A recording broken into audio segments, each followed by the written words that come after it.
businesses should have a proper documentation of what expenses they've incurred. Also, KRA the taxman should be able to see which business is actually doing the right thing, is trying to not pay tax because of the income that they're going to be generating for the period. And also, if it's most businesses, like let's say for real estate, for instance, it takes time before they're able to get the income. So I think for some of these businesses, it maybe proper guidelines and documentation of their expenses would be required. So if we put, say, what happens in other countries, maybe? You have what happens in Uganda, Tanzania? We do not have the statistics, okay. But we can confirm, then we'll provide the same. Okay. Yeah. I think we have heard you, and we shall consider some of your comments in our final reports. Thank you for good research. I think you have the most detailed presentation of the day. Thank you very much, Chair. Good. Thank you. So you can take leave. There is one other. Which one?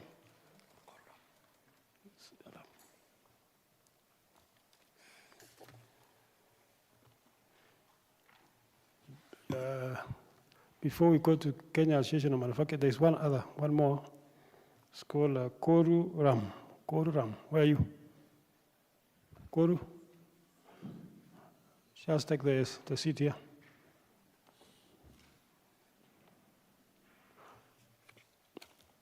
One final one, then we come to you.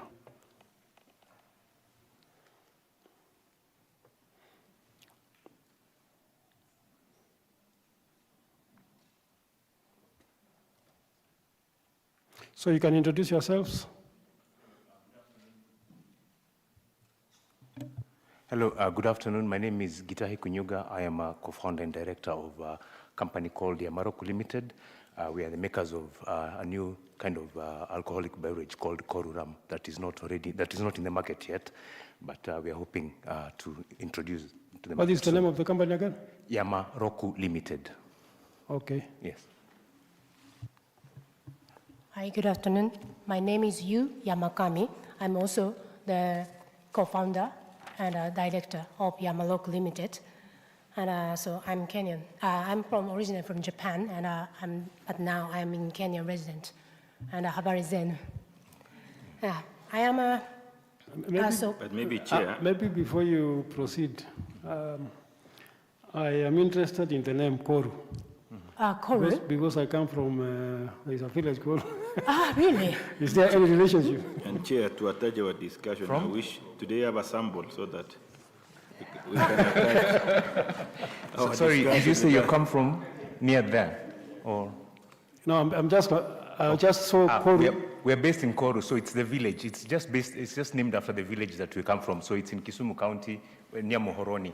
So that is what we just decided to name after the village that where we are located. Oh, okay. I'll come and see because I come from, my home is walking distance from there. It's really? Fort Sanan. That is a very good news. Remember last year we had a lot of discussion on this thing. Yes. Yeah. The parliament and some of you were supposed to go there. Yes. Okay. Yeah, our presentation is a very. I see that as an empty portal. Yes. As I've said, I needed to know what somebody does. Unfortunately, Are you saying you wanted to test or what? Yeah. Yeah, we'd really love to produce and start market this product in Kenya. Not only in Kenya, we also export in overseas. And so our presentation is very short. And I had a presentation last year, this committee, and I raised the concern that the KRA regulations were too stringent for micro distilleries like us, which prevented our business from starting. And we are here today for two reasons. The first, to provide an update since last year, and second, to request your cooperation in developing the legal framework for simplified regulation concerning micro distilleries. And first, after the committee appearance last year, and a meeting was held under the leadership of KRA Deputy Commissioner. And after that, KRA and the Weight and Measures officials inspected our micro distillery in August 2024. During that inspection, we reached an agreement that as a short-term solution, KRA would grant approval to begin production once we obtain the permit from other agencies, such as the Ministry of Interior and KEBS. We, that is our company, and KRA, Weight and Measures, and CAM signed the minutes of that meeting in October 2024. Since we've completed the requirements for the other agencies, we requested an inspection from NACADA, and the multi-agency team conducted an inspection on May 21st. The issues raised by agency other than KRA during the inspection were very minor, and can be addressed immediately. We believe that KRA will grant approval based on the agreed upon minutes, as a report by the multi-agency team is currently being drafted. I recently sent an email to the Deputy Commissioner regarding this, and we kindly request the Deputy Commissioner's prompt action. And if we receive approval as per the minutes we signed, we could begin production in June and potentially exhibit at the Tokyo International Conference on African Development, it's called a TICAD, to be hosted in Japan on August 20th. The second point is the development of legal framework. We propose an exemption for some equipment requirements for micro distilleries, such as flow meters and automated facilities. It's showing the presentation on the front. So we'd like to request to exempt some measuring devices like flow meters and also automated manufacturing machine and a continuous piping. That one is very difficult to start production, especially for the micro distilleries. So we'd like to propose that. Which exemption are you seeking? Is it on VAT? Is it on? No, it's the actual flow meters. So when you're trying to get the excise duty license, so the regulations ask you to input this kind of flow meters. So it's more of a regulation side, not the actual duty itself or VAT. Okay. Yes. Yeah. Because then maybe there's a subject we can discuss outside this process, because this process is for finance bill. But anyway, proceed. But that is something we can discuss outside this process. Okay. Okay. Yeah. Okay, let me finish just a few sentences. And so if the exemption is granted, it would enable micro distilleries that had previously given up on investing in Kenya to now do so. And finally, let me add that Japan, in a country with a booming alcohol production industry, and recently Japanese micro distilleries are looking for raw materials such as sugarcane and sweet potato from other countries to make their premium alcohol. If this legal framework is promptly established, promoting this simplified legal framework at TICAD, which will be held in Japan, could encourage Japanese alcohol companies to establish factories in Kenya. Just to add a few things, just to expound. One of the things, if you can just scroll up what we are showing. I don't know who's in charge of this. Scroll up on that. My presentation, can just scroll up. Who is up, doing it? Up, not down, up. So if you just look at here, where there's, in the middle of the sentence, there's something called suggestion there. And then right there, reference 1, reference 2, agrochemical and EABL. One of the big things that you need to, we want to highlight is that a company like agrochemical produces 15 million liters a year. EABL produces 22.5 million liters of spirit a year. We are thinking, for us right now, our production level is 10,000 liters. So some of the regulations that we are suggesting that the exemptions is for micro distilleries, because you can just see the level of production is completely different. The regulations are set up for the large producers. Another thing is, one of the things that we have seen is that in the world right now, the growth of like this kind of micro distilleries, or rather what we call craft spirits, the growth is about 30% per annum, while the other the spirits are around 6%. This is something that we have not explored in Kenya. If you go to the high-end wines and spirits shops, you'll find these kind of craft spirits which are made using using agricultural products, but they're usually from South Africa or UK. So this is something that if we encourage this kind of industry, it's something that has a lot of potential. So we talk about value addition, we talk about growth of SMEs, we talk about creating industries in rural areas, but the only way to do this is to actually back it up by using policy. That is what we are proposing here. Maybe, Yeah. what is the cost of flow meter? The cost of flow meters is what we have, the approved flow meters that we have seen in the market. So the ones that are approved by the Weights and Measures Department, Ministry of Trade, they are upwards of 15 to about 20 million shillings, which if you look at the micro distillery producing at our level of production, it's not really, doesn't really make sense because by the time you pay back a loan for that kind of production level, it will take years.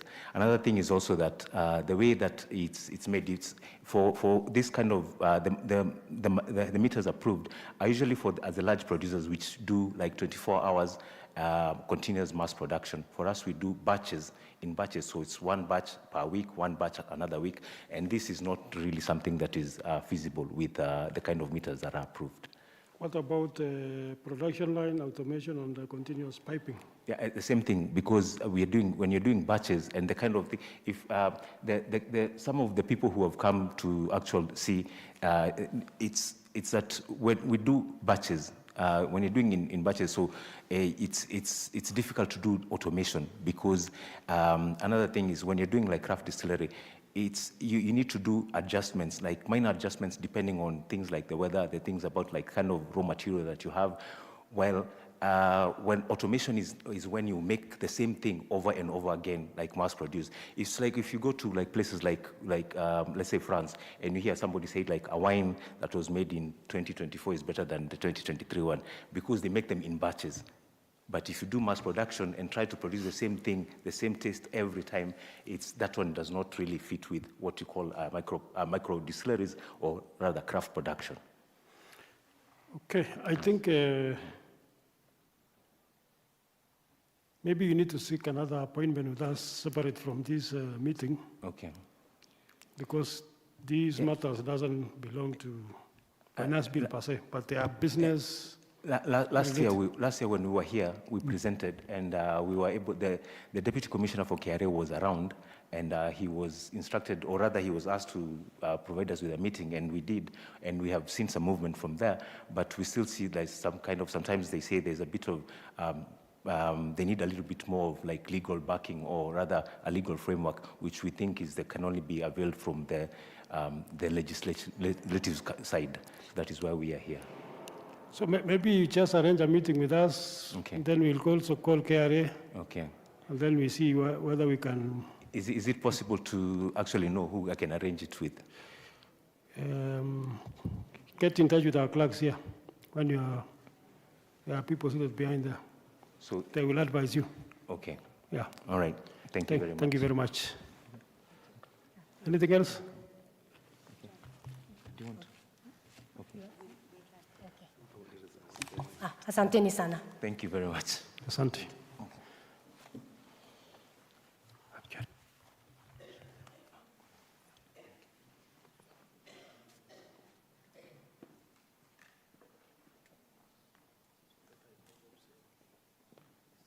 Kwacha.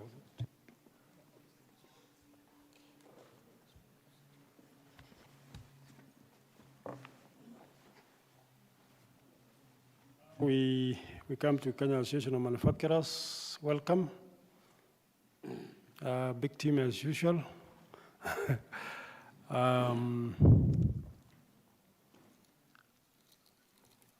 want to agree on time. Mr. Barat. Well,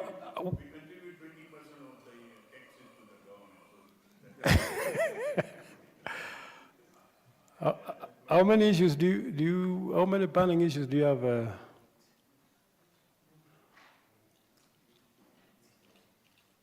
We are a strong team here, so, I can see, as usual. but the venue is good. Where is our paper guys today? You didn't carry, where are they? Oh.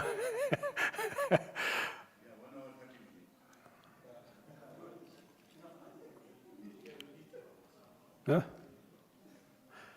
I'll give you 1 hour, 30 minutes, but I will consider, I will consider another 30 minutes if you don't finish. Yeah. So we're starting the, Thank you. Thank you, Chair. maybe you can run through the introductions, Yes, self-introductions. yes. Tobias Alando is my name, the CEO of CAM. Chair Hitesh Madirota, Vice Chair at CAM. Chair Rohin Vora, Chair of the Pharma Sector at CAM. Good afternoon. My name is Ashit Shah, Vice Chair, Trade and Tax, CAM. Good afternoon, Chair. My name is Rao from Leather Sector. Good afternoon, Chair and honorable members. My name is Jay Shah, KM, Textile Sector. On this side, my name is Kimani Maura, East Africa Packaging Industries CEO. On the paper sector, I'm the chair for the subsector for corrugated cartons. We also have the subsector chair for paper, tea sacks, and the rest, Rohin.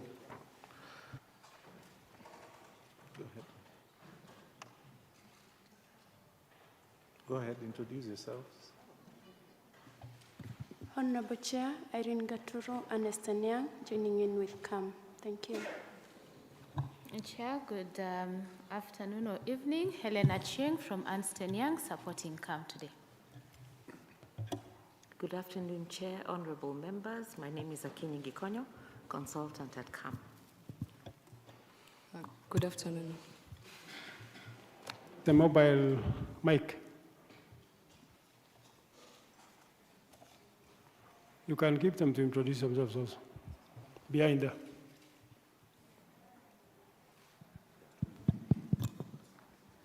Good afternoon, Honorable Chair, honorable members. Miriam Bomet from the Kenya Association of Manufacturers, Head of Policy and Regulatory Advocacy. Thank you. Good afternoon. Right. Bharat Shah, CAM Director. Good afternoon, Chair. My name is Jackson from CAM Secretariat. Good afternoon, Chair. Simon Geduku from CAM Secretariat.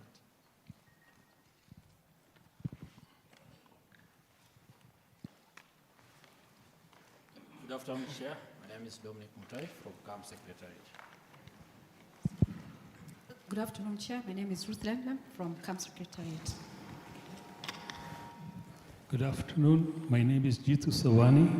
I'm the chair for the paper manufacturers as well as the paper converting at KAM. Good afternoon. My name is Suresh Patel, Vice Chair of Chemical Sector. Good afternoon. Malcolm Mwangi, CAM Secretariat.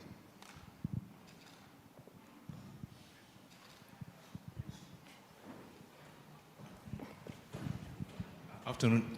We're also members of CAM. Good afternoon. Darshal Wadia, Building, Mining and Construction Subsector Chair. Good afternoon. Shanae Patel, CAM Secretariat. Good afternoon, everyone. Enid Curie, the Vice Chair, Cosmetic Sector. Good afternoon, everyone. Dharmesh Savla, CEO Tononoka Group, and representing the metal sector in CAM. Good afternoon, Tabitha Munyagia from MCOPA, member of CAM.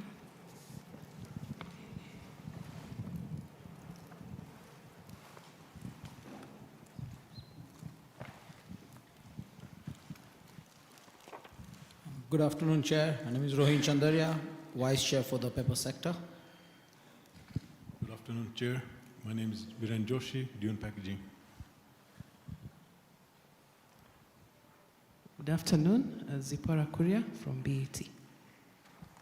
Good afternoon, Hannah Fundi from BAT, member of CAM.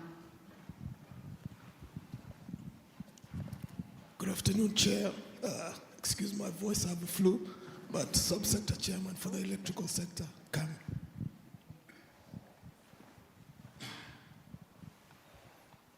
So thank you very much for the introductions. Our chairman has walked in. I keep him to introduce himself and proceed from there. Chairman. Thank you very much, Session Chair and the Vice Chairperson. Good afternoon. My name is CPA Kuria Kimani, MP for Molo, and the Chairperson of the Department Committee on Finance and National Planning. Karibuni. We look forward to having a great engagement, and thank you, honorable members, for the good job you've done in the morning session. I was able to follow most of the discussions, and I think so far so good. Over to you, but you have 3 different presentations. Yes. Could we start with the one on the finance bill, and then we go to the others later? So I think it's important that we deal with the current matters, and then now we go to the CEO's presentation on the other. So Chair, I had given them 1 hour, 30 minutes, with a possible extension of 30 minutes.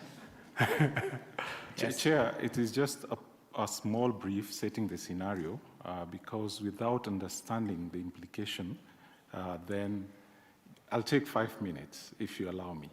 It's fine, proceed. Okay. So, Chair, first we'll start with the positive sides in terms of what the government has done, and we are appreciative on the monetary policy, stability of the shilling, and also the engagement that we've had previously. Just move on to the next slide. So if you focus on the GDP contribution, move on to the next slide, please. So if you focus on the economic growth of this country, we have dropped 1 point from 5.7 to 4.7. And a great indicator of reasons why we have dropped is also because the manufacturing sector has really not grown. If you go to the next slide, it gives you an indication of how the manufacturing sector has performed. The other sectors of the economy have really done well. Agriculture, just remain there. The other sectors of the economy have grown well. Agriculture has done well, service has done well, but there's this one child called manufacturing. The manufacturing sector is stagnating, and we did identify 3 key reasons why the sector is really stagnating. One is around pending bills and VAT refunds issue, and then taxation of industrial inputs, which comprises the conversation that we are going to have today in regards to the proposals. Just move to the next slide. Skip that one, the importance of the manufacturing sector. The other critical thing that we needed to highlight is our comparison with other countries in terms of manufacturing contribution to the GDP. As you can see, Egypt, South Africa are really doing well, and our aspiration definitely is to grow. We have dropped from 7.6 in 2023 to 7.3 in 2024. And if all these important points that we are raising today or submissions we are putting today are addressed, then the impact to the contribution of the GDP is going to change. Just move to the next slide. Exports. Exports are crucial for us. Look at where Vietnam is in terms of their share of export. They are almost at 90%. We are still at 30%. Decision needs to be made to address some of this concern to improve our trade deficit, which stands at 1.6 trillion. Chair, the other last 2 slides are very important. Just move to the next one. The next, yes. So we've identified around 4 things, 4 or 5 things.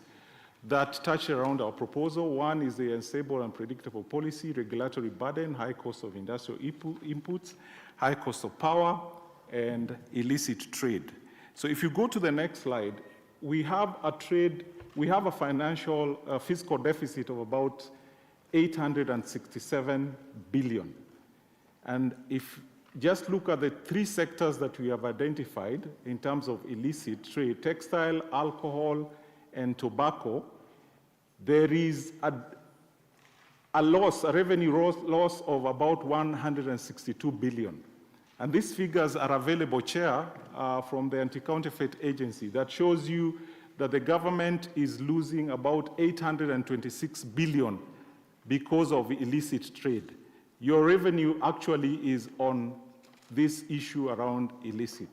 Kenya has become a transit platform and also a destination for illicit product.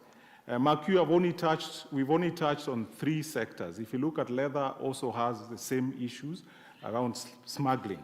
So if our decisions and our policies can be made to curb this issue on illicit, your budget deficit, or our budget deficit as a country, will be addressed. The last slide, Chair, is around the cost of power. I think I need not to delve much on this because we know the issue, but we still reinstate on this matter because any decision that the committee will make in regards to the manufacturing sector, touching on the regulatory burden, touching on the high cost of electricity, touching on illicit, will have a positive impact on our GDP contribution, Chair. Lastly, in terms of reviving the manufacturing sector, we want to propose that we continue, and we've seen this engagement on the public-private dialogue. We've done a session with your committee, Chair. We've done a session with KRA and MITI separately, and we've done a session with the National Treasury.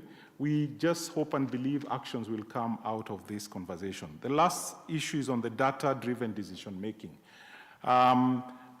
It is important that verification exercise that has been done to form part of the final decision-making that we make as the committee, and not decision being made out of any verification. The verification exercise are being done with the support of government institutions. And through this data, I think we can make very good decisions. Lastly, Chair, predictability of the tax environment and business environment is really important for us. And I hope that through this presentation and our conversation today, we will make a difference and we can evaluate ourselves and assess from the previous conversation, because every year we come here and make this same submission, we need to evaluate and assess ourselves, are we making progress? So I'll ask my technical team to proceed in terms of the submission, Chair. Thank you. Thank you, Mr. CEO. Please proceed. Thank you, Honorable Chair. Chair will proceed with our memorandum, but we'll also have a slide running through, but we've been able to also submit that to the committee. So, Chair, we have proposals around the Income Tax Act, the VAT Act, Excise Act, all touching under the Finance Bill, and also proposals to be included in this particular Finance Bill, which we feel are pertinent for supporting the industry. Chair, so under the Income Tax Act, there's a proposal under Clause 2 to amend the definition of royalty. Chair, this is a proposal that has repeatedly been brought into the different bills, the finance bills, the tax laws amendment bills, but we still retain our position that we need to have royalty, the definition of royalty, aligned with the OECD rights-based approach, where only payments for the use of or the rights to use copyrights qualify as royalty. We also had a court decision which had emphasized this, so we are hoping that this issue of royalty can be addressed in finality. But our proposal is to delete this proposal to expand the definition of royalty outside what is provided globally. The next proposal is on Clause 6. It's on the significant economic present tax. our proposal is to review this proposal in order for us to support small and micro enterprises in the digital business. Manufacturers are users of the digital services, and we hope that this is something that can be considered, as much as we know that the significant economic presence tax was to also try and net in the businesses who operating digital services out of the country, but to ensure that the cost doesn't become exorbitant to the users in the country, especially manufacturers. Clause 8, our proposal is to delete this proposal that's proposing to enable tax deduction of expenditure incurred in that year of income for sponsoring sports. Honorable Chair and members, manufacturers are one of the largest supporters of sports in the country, supporting football clubs, different sports in the country. So if this tax incentive is removed, we might see a decline in terms of support to the sports in Kenya. And we have seen that one of the priorities of this particular government is to support development of youth and sports. So we are recommending that this proposal is deleted so that we have more corporates supporting sports in the country. Honorable Chair, we can go to clause 8. Our proposal is to delete this provision proposed in the finance bill, which seeks to restrict the tax losses carried forward to 5 years. Honorable Chair and members, our proposal was that industry has quite intensive, high capital intensive industry, and recouping their investments takes a long time, a long gestation period. So the proposal by the industry is for either we delete the provision and retain it as it is to allow manufacturers to be able to have a longer period to recoup because of the high investments, or in the alternate, we extend it to 7 years, or on the alternate, we exempt manufacturers so that they are allowed to be able to carry the tax loss forward to be able to recoup. So those are the proposals we've given there, and we've given our justification in terms of the investments that are made, our assessment that most of the industries would recover their investments within a 7-year period, and the request is for either an exemption of manufacturers from this specific provision if they intend to delete it from the other sectors, but they specifically consider the impact it will have on the manufacturing sector. We also looked at best practices, and we saw that in Tanzania, the carry forward losses is actually indefinite. They don't have limited time, and Uganda has 7 years. And the reason for this is to attract more investments, allow businesses to come and invest, and to be able to be allowed to recoup this within a longer period. Chairman, this capital loss is very important. Do we want to remain a small manufacturing country or a large manufacturing country? Now, what it means from business point of view is that if it is 5 years, then I may invest $1 billion shillings in the first year. But if it is over 10 years for big investments, then I'll invest even up to 10 billion or more. You know, the larger it is, they need more time. It's like pay as you earn. The more you earn, you pay the tax more, correct? So if you are putting larger investment, we have to give them some. So unfortunately, this study was never done and time was limited. Otherwise, we agree that it should not be permanent, but let us have slab systems where it can be a win-win for all of the stakeholders. So the proposal is there 7 years, and then 10 years for up to from 1 billion to 10 billion, and up to 10 billion and over should be 15 years. Thank you. Thank you, Chair. The next proposal is on clause 8D.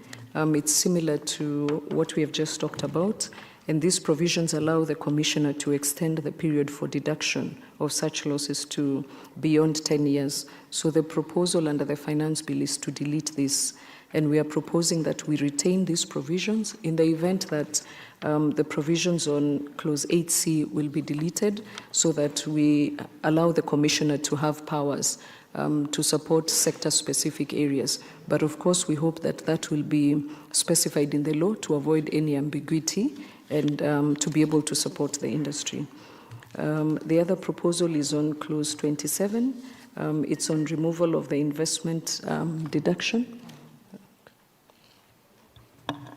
Okay, I think, Chair, I can take that up, Helena Ching. So there's a proposal in the Finance Bill to remove the incentive granted for investments outside areas of Nairobi, Mombasa, and also investments in special economic zones, where investors in these particular regions, that is outside Nairobi and Mombasa, and within special economic zones, are granted an accelerated capital allowance for all expenses incurred with respect to buildings used for manufacturing, hotel buildings, and machinery used for manufacture.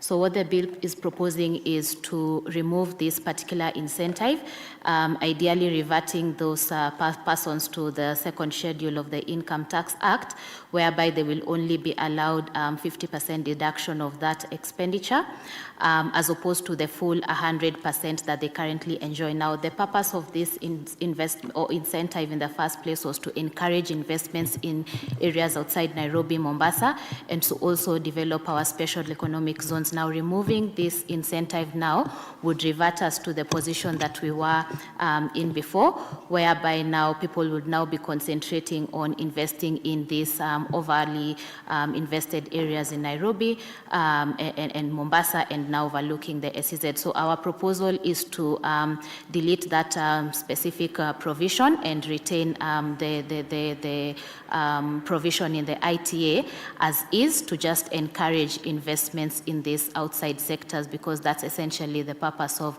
this incentive. So we'll see more, and I think we've also seen from statistics like the investments, especially in the tourism space and manufacturing space outside Kenya, rather outside Nairobi, Mombasa, and within SEZs. Yeah. Oh, okay, good. But I think the point has been made, so we propose that that is deleted. I'll hand it back over to Miriam. Thank you. Chair, the next proposal is on Clause 28B, 2 and 3. The proposal is to delete the preferential 15% tax rate for the first 5 years investment in the construction of residential units and the local motor vehicle sector. Our proposal is that we delete this proposed deletion so that we retain the 15% tax rate, so that we can encourage investments in the two sectors, the housing development and also the local motor vehicle assembly. The other proposal is a new proposal. This is it's on the withholding tax on foreign scrap. Under the Tax Laws Amendment Act 2024, which was passed in 2024, there was introduction of a 1.5% withholding tax under the Income Tax Act on imported scrap. We are proposing the removal of the withholding tax, the percentage tax of 1.5%, because, and the justification for this is that scrap metal is used as a key material for the production of the semi-finished metal products in making construction items such as the steel rods, angles, and channels. And Honorable... I can okay, elaborate with the permission of the Chair. So this proposal is number 8. Number 8 is a proposal which was we feel snuck into the 2024 December tax laws amendment. It wasn't there in the bill, and all of a sudden, when the law was enacted, we saw that it's been there. Now, withholding tax on products is actually completely unheard of. Withholding tax is generally levied on services such as consultancy work or construction or management fees, professional fees, things like that. It's never levied on any kind of product. On top of it, when you're importing a raw material that is used by smelters who are recycling scrap metal, it's a cost for recyclers, and that is a totally unheard of thing. Nowhere in the world do you have such a situation where you're telling recyclers who are doing environmental service that, hey, for recycling, we're going to tax you guys. This is just totally unheard of. So we are requesting that at least on the imported scrap metal, 1.5% withholding tax should be removed. Thank you. Chair, if I may just add to that, when we talk about withholding tax, it means we are withholding a tax which is being imposed here in Kenya. Now, when we are buying the product and importing it into Kenya, how then do we withhold the tax that would have otherwise been payable by the seller in that country? So enforcing this particular law is going to be a little difficult. So yes, like has been mentioned, our proposal is that we delete it. And if you look at the Act, paragraph 3 caters for withholding tax on scrap, on sale of scrap in Kenya. And I think that is where it was supposed to sit. But it was duplicated when we are dealing with non-residents. And non-residents, if they gave the service in Kenya, then it's easy to withhold that amount. But when I am buying it off the shelf, then it becomes difficult. Thank you. Maybe our technical team, one of the things we should find out is how much has, since the law came to pass in December, whether there has been any collections on this, so that we test that implementation as claimed by KEM. Proceed. Chair, maybe to confirm the challenges the sector is going through during importation after paying the prior taxes, excise duty, all that put together. This particular withholding, is it intended to levy on the total cost of the importation after all that taxes? Yes. It is on the gross amount.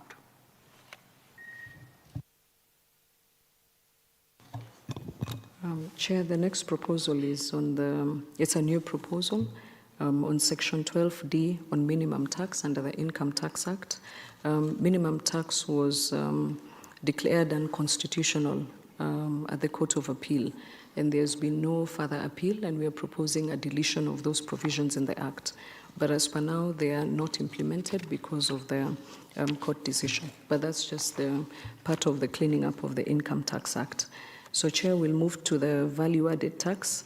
As part of our enclosures, we had prepared a table because there's a lot of proposals moving items from exempt to zero rate and back on a lot of items. Okay. Oh, please. Thank you. Thank you, Chair. I will try to break this down so that you help us to understand the thinking of the decisions, the policy decisions that are made when we shift products from zero rate to exempt. So when we look at that table, we are bringing out the 3 rates we have under VAT, where we have exempt, we have the 16% VAT, and we have the zero rate. Now, when exempt is applied on any product, on a finished product, animal feeds, adult diapers, motorcycles, what it means is that all overheads, all VAT incurred in the processing or manufacturing of these products form part of the cost of the finished product, because there is no provision to offset, to claim, or to refund. Now, when we say exempt, it then means that for manufacturers in Kenya, the VAT incurred will form part of the cost of that product. Now, assuming that the goods which are being imported into Kenya are such that there is no tax because they are export goods, it means when they land into Kenya, they will come in at 0%. So agrochemicals, animal feed, adult diapers, locally assembled mobile phones, getting into Kenya will come in at 0%. So, honourable members, sorry, you have given us 4 documents. So they have moved to a different document. So it's not what we had on your screens. Proceed. Sorry. Yes. So you're that cross-cutting on both. I think now you need to remind us which one you're referring to, because you're the one who knows your document. Sorry, so we are on the presentation to the economic overview of manufacturing sector. Which one is that? It's the enclosure. No, sorry. Estimated impact on Finance Bill 2025, case studies. Proceed, that's fine. Okay. So what it means is that the finished product imported will come into Kenya at exempt. Country of manufacturing outside Kenya will also not have charged VAT. While in Kenya we exempt the finished product, all the input to manufacture in Kenya is taxed VAT, and we cannot claim because of the fact that it is exempt. Now, if it is vatable, where we have 16%, then it means that the product coming into Kenya will pay 16% VAT. And the Kenyan product being manufactured in Kenya, at the point of manufacture, we will pay the input VAT and recoup that so that it does not form part of the cost of that item. But the manufacturer then does not include it because he does not bear it as a cost to the price. So being vatable is definitely a better position for manufacturers than exempt. Now, when we come to zero rate is a good place for manufacturers to be. I guess the only problem is when it comes to the refund process. If the system was efficient, then zero rate would work. Now, when we are at zero rate, the input VAT is refunded. So we do not have a double VAT tax on the finished product, because that amount is then refundable to the manufacturer. And even the imported product coming into the country will then not attract VAT.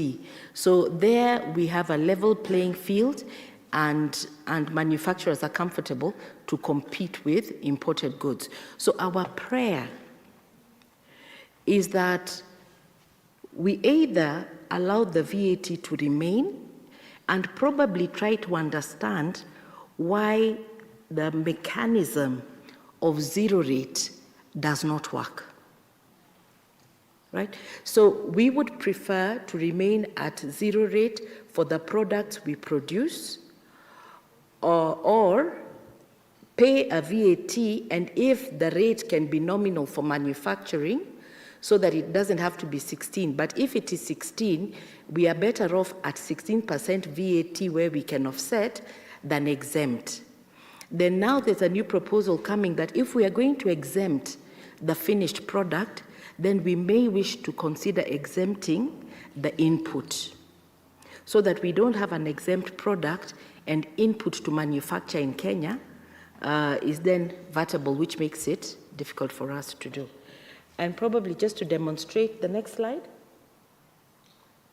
No, that's not the one. Okay, so in one of the documents we have demonstrated the position of paper, of paper bags, where we are saying today in Kenya, we want to exempt tea bags and coffee bags from VAT. We have exempted them at the same time from import duty under the Customs Management Act. The paper to make these bags which we have exempted, we have imposed, oh, it's coming later.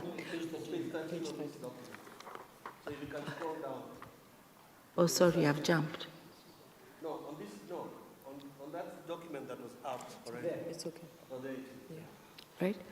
So if you look at that table, the input to manufacture these packaging bags which we have exempted from import duty, from excise duty, from VAT, attract a VAT of 16%.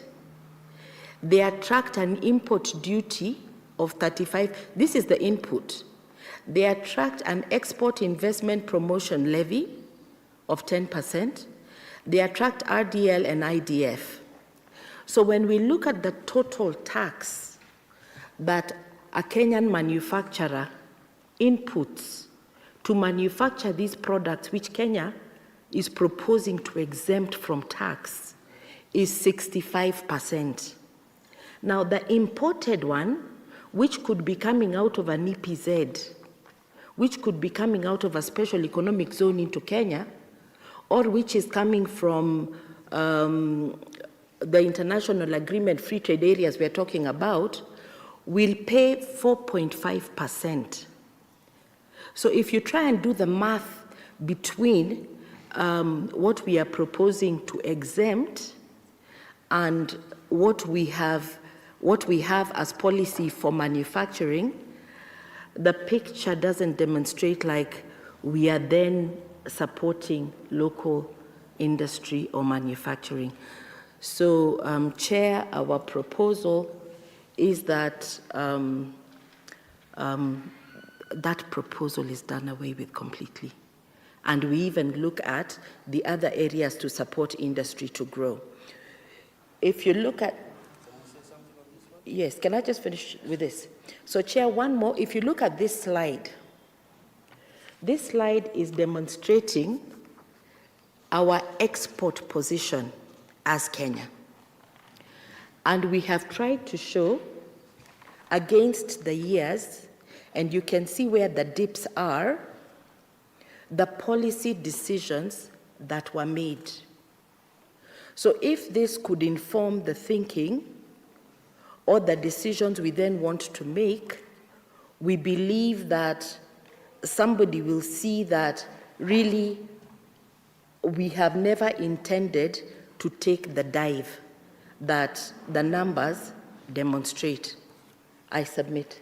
Thank you, Chair, but the manufacturers are here and they'd like to say something. Yeah, so we'd like to... Let's hear from the paper manufacturers. Yeah, so through the Chair, and thank you very much for the opportunity, we have been participating in this activity, public participation, for the last 3 iterations. I think you can remember some of our passionate pleas.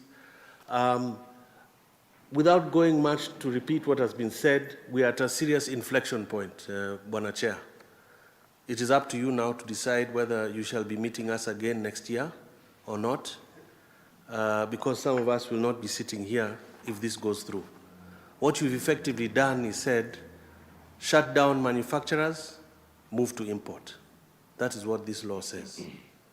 You are taxing us to ensure that people who produce in other countries, and in this case specifically Sri Lanka, will be able to land their product cheaper into Kenya than we are able to manufacture. And this is no longer speculation. We have already shut down factories in Mombasa, as I passionately explained 2 years ago. Now, with this law, basically those who consolidated to survive will have to shut down. That means all the tea exported from Kenya will no longer be exported from any packaging manufactured in Kenya. Let me also emphasize, as manufacturers, we have installed capacity in Kenya to produce over 70 million tea sacks. The current market is at 12 million, and that includes Rwanda, Burundi, Tanzania, and Uganda. The largest tender that exists for tea sacks in the region comes from KTDA. It was just awarded yesterday. Of the 4.5 million sack award, 1.2 was given to Dune, sitting next to me. 1.2 was given to us at Bags and Bailers. 1.2 was given to King Plastic. And 900,000 sacks were awarded to importers. Whilst the 1.2 is nothing compared to what we can produce. Yet we keep open factories, we are employing people, we're paying taxes. So we would like to understand, if the idea is to grow manufacturing, why would you impose this kind of tax? Sorry to interrupt. Yeah. Are you speaking to clause 36? 36. 36 is yeah, amendment to the first schedule of the Act, inclusion of packaging materials for tea and coffee in the exempt category. But our understanding is that they are moving from vatable to exempt. That's correct, but it does not assist us because once they're exempt, we cannot claim back the VAT and we have to pay the VAT. So the VAT... So you would prefer to remain vatable than to... Absolutely, because you see, the people bringing in the finished good, they're bringing it in exempt. You have allowed them now to bring it exempt, correct? As she's just explained, as a manufacturer, the paper I bring in, which is vatable, if I'm exempt, I have no mechanic to claim it back. Chair, yeah. I don't know whether we are understanding ourselves because which one is better, double, if we have to do double, standard and exempt? So there are several issues at play here. First of all, if you look at the table, if you can go back to it, because VAT is just one of the issues. You just go back to the table. What we are saying here is, if you look, there are two columns. One column is imported raw materials for manufacture of tea sacks. We have to import raw materials to manufacture. You see, we are charged 16% VAT, which under exempt is not recoverable. Therefore, becomes a permanent cost to manufacture. So under exempt, it does not favor us. However, the guy importing, having used Sri Lankans in Sri Lanka, sending money to Sri Lanka, he's exempt. Please stay on that slide. I don't know why you changed it. Whoever is moving the slides around. I know it's to explain, but if you could explain, if you could stay on that slide, please. Thank you. So that's number one, that's VAT. Second, import duty. Import duty, you are hitting us with a whopping to 35% import duty on the paper. Plus 10. Plus another 10 export promotion levy. I don't know, it doesn't make sense. You can't call that an export promotion levy. That is an export demotion levy, okay? Then your RDL has gone up from 1.5 to 2. IDF has gone up from 2 to 2.5. So the total tax on my inputs as a manufacturer is 65%.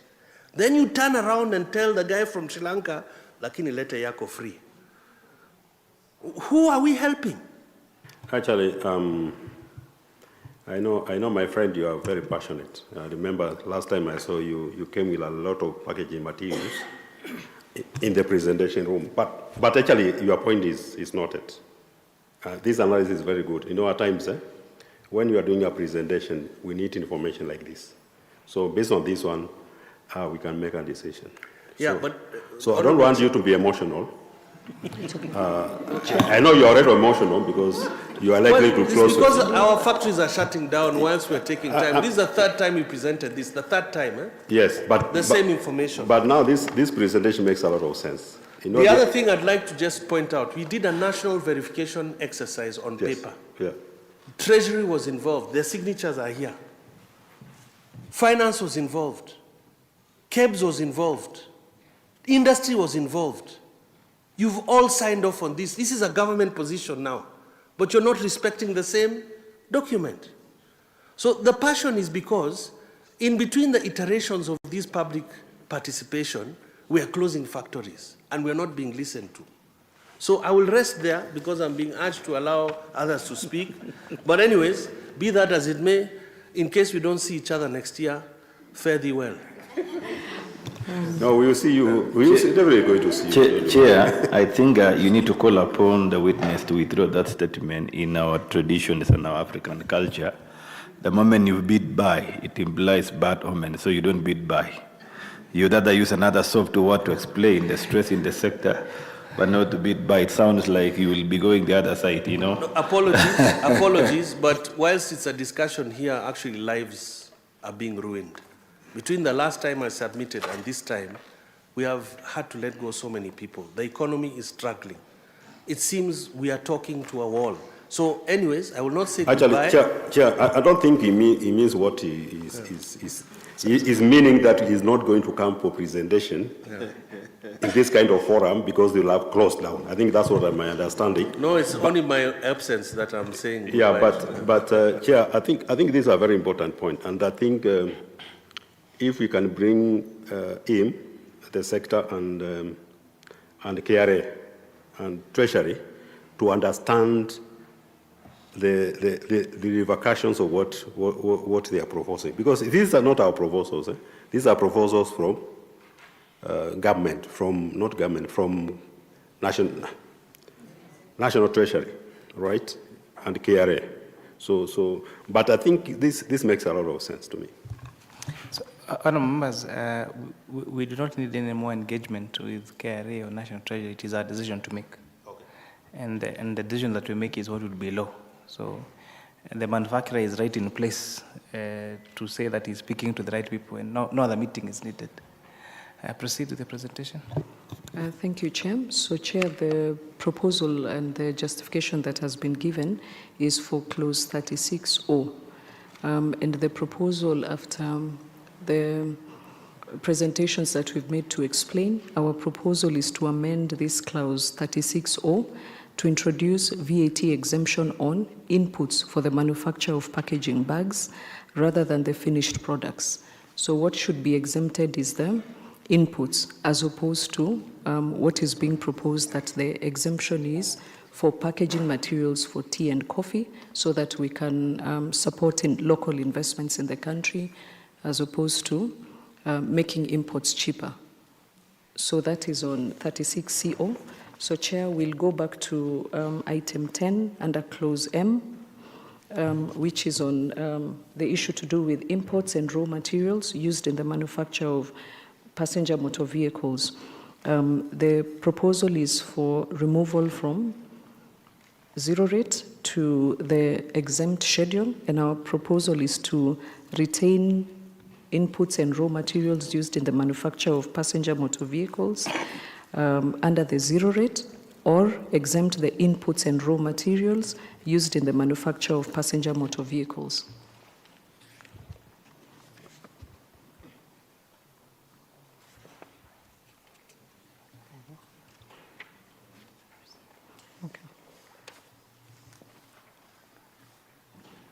Proceed, sorry. Okay. There is a letter that was written to us by the Ministry of Agriculture on the 26th of May,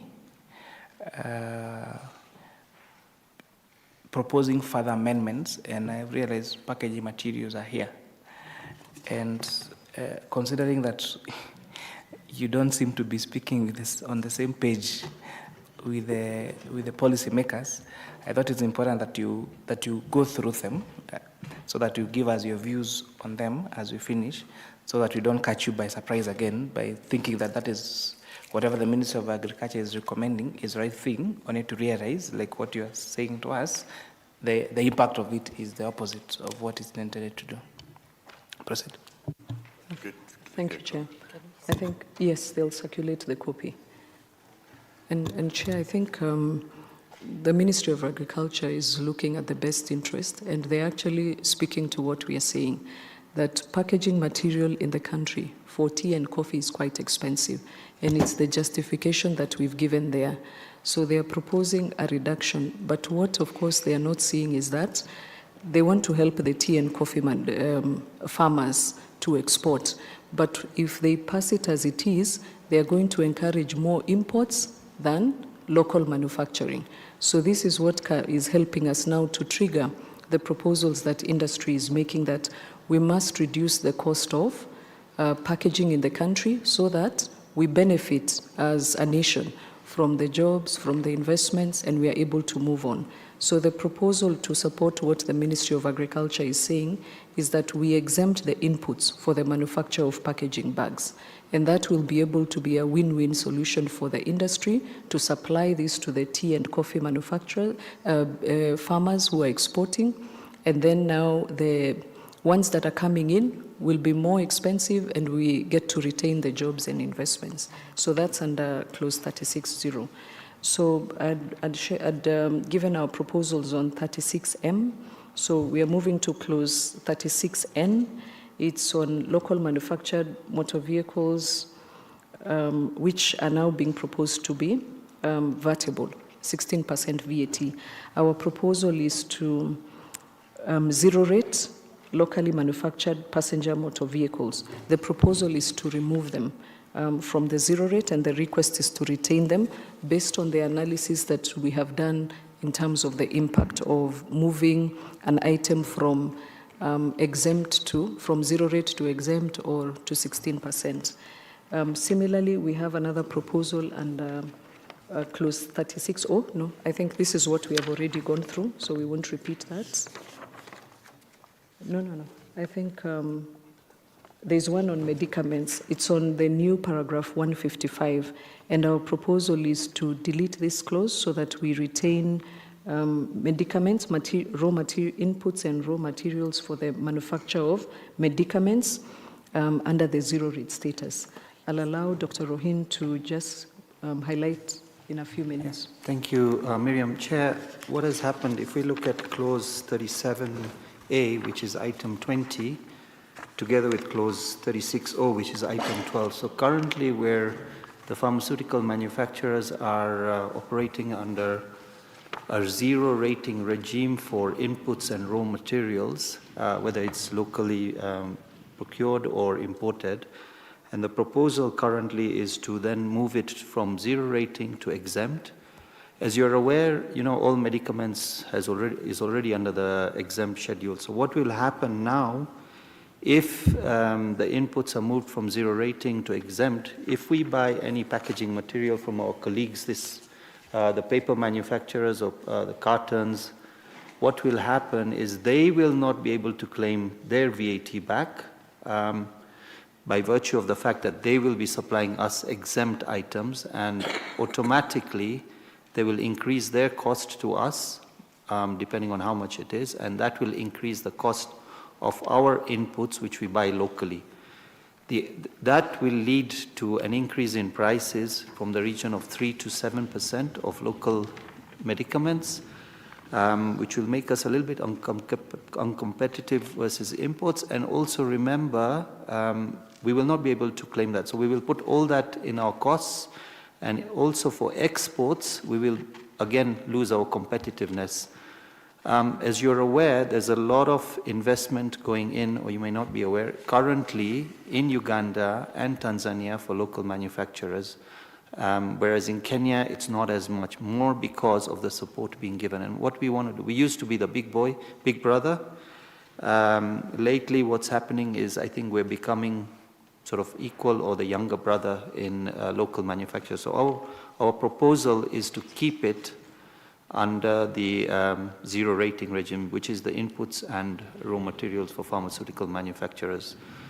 Chair, there was also something that I picked up while I was sitting here on the glass bottles. Somebody mentioned that they wanted to add, one of the previous presenters mentioned they wanted to add specific duty on glass bottles, all types of glass bottles. Unfortunately, there is no local manufacturer for pharmaceutical bottles. And if you notice that there is no excise duty on pharmaceutical bottles, it's exempted. So please, please make a note of that. Thank you, Chair. Thank you, Chair. So we'll move to item 14. We have jumped clause item 13, which is clause 36.0, paragraph 164, because we have already submitted on that. So we move to new paragraph 158. It's on the supply of locally assembled and manufactured mobile phones. The proposal is to move them from the zero rate to exempt. Similarly, Chair, we are proposing that we exempt the items, the inputs. So we either retain it at zero rate or we exempt the inputs. So, Chair, I think one of the things that we have seen is that the Treasury and the Kenya Revenue Authority are trying to move away from zero rate. And we do understand it's because of the refund issues. But we've seen that in some other items, as we have presented, if we move those items from zero rate, we are going to have a situation where it supports importers. So the ones where we see we are going to have a negative impact is where we are proposing to retain them at zero rate, and where we see that we need to retain them at exempt, we are proposing that the inputs are also exempted so that we support the local manufacturing in the country. So this is the same on the locally assembled mobile phones, and this is one of the new investments into the country in terms of assembly of mobile phones. And the request is that we retain them at the zero rate status. And we have given the justification there. The next proposal similarly is on... Sorry, let me take you back. Yes. On the excess duty on imported glass bottles, we have one of the stakeholders earlier today recommending that we propose introducing a specific excess duty of USD 350 per metric ton on imported glass bottles, supplementing the current 5% duty rate. The applicable duty shall be whichever is higher. Would that be what Chair, you... Yeah, Chair, what I'm saying is currently there is no local manufacturer of pharmaceutical glass bottles. So even in under the duty regime, under excise duty, there is no excise duty on, there's an exemption for pharmaceutical glass bottles in the current acts. Do you have any of the bottle manufacturers here? Sorry? We don't have the glass manufacturers here, but we do have glass manufacturers in the country. And there's actually an excise on glass currently, but which exempts pharmaceutical items. Yeah, but if we have glass manufacturers in Kenya, why are they not manufacturing? This is, Chairman, this should be a sector position. Hold on, Vice Chair. There's someone who wants to respond. Yeah, thank you, Chair. So, Chair, what happens is getting a mold for manufacturing all these types of glass bottles becomes very expensive. So I'll give you an example. A member from CAM came up to us. As we all know, avocado oil is becoming a very important product to be exported. So what we do in Kenya today, we export avocado oil in bulk in 1,000-liter bags and export it to New Zealand or Dubai or Europe. They then create the next value addition and pack it in bottles and label them and box them and then sell it on retail counters. Because we don't have the bottles of what they want to pack it in. Okay? So Germany wanted to import from Kenya. We didn't have the bottles they want. So what is then going to happen is, if we import the bottles and pay that excise, then the product is not going to be sellable and it's not going to be competitive. So we need to consider, whatever decision we make, is whatever bottles are made locally, we don't mind having a position as a sector, but whatever bottles are imported, which are not available locally, we need to have a specific structure in place so that we don't make our products more expensive. Thank you, Chair. Chair, the sector position that pharmaceutical bottles are not available. Yeah, Chair. Locally. Because they're 50 ml, 60 ml, and 100 and 200 ml. Those are not available locally. Chairman, there is already excise on bottles, so I don't know what they are talking of another excise. There is already 35%, 25. The issue is, there are two ways of applying a rate. You have a percentage of the value or based on weight. And I think probably from whatever they're coming from, we have seen this with tiles and ceramics, where because they're very weighty products, there is the declaration on the import, on the value of the product is under-declared, so that they minimize on the, whether it's the import duty or the excess duty.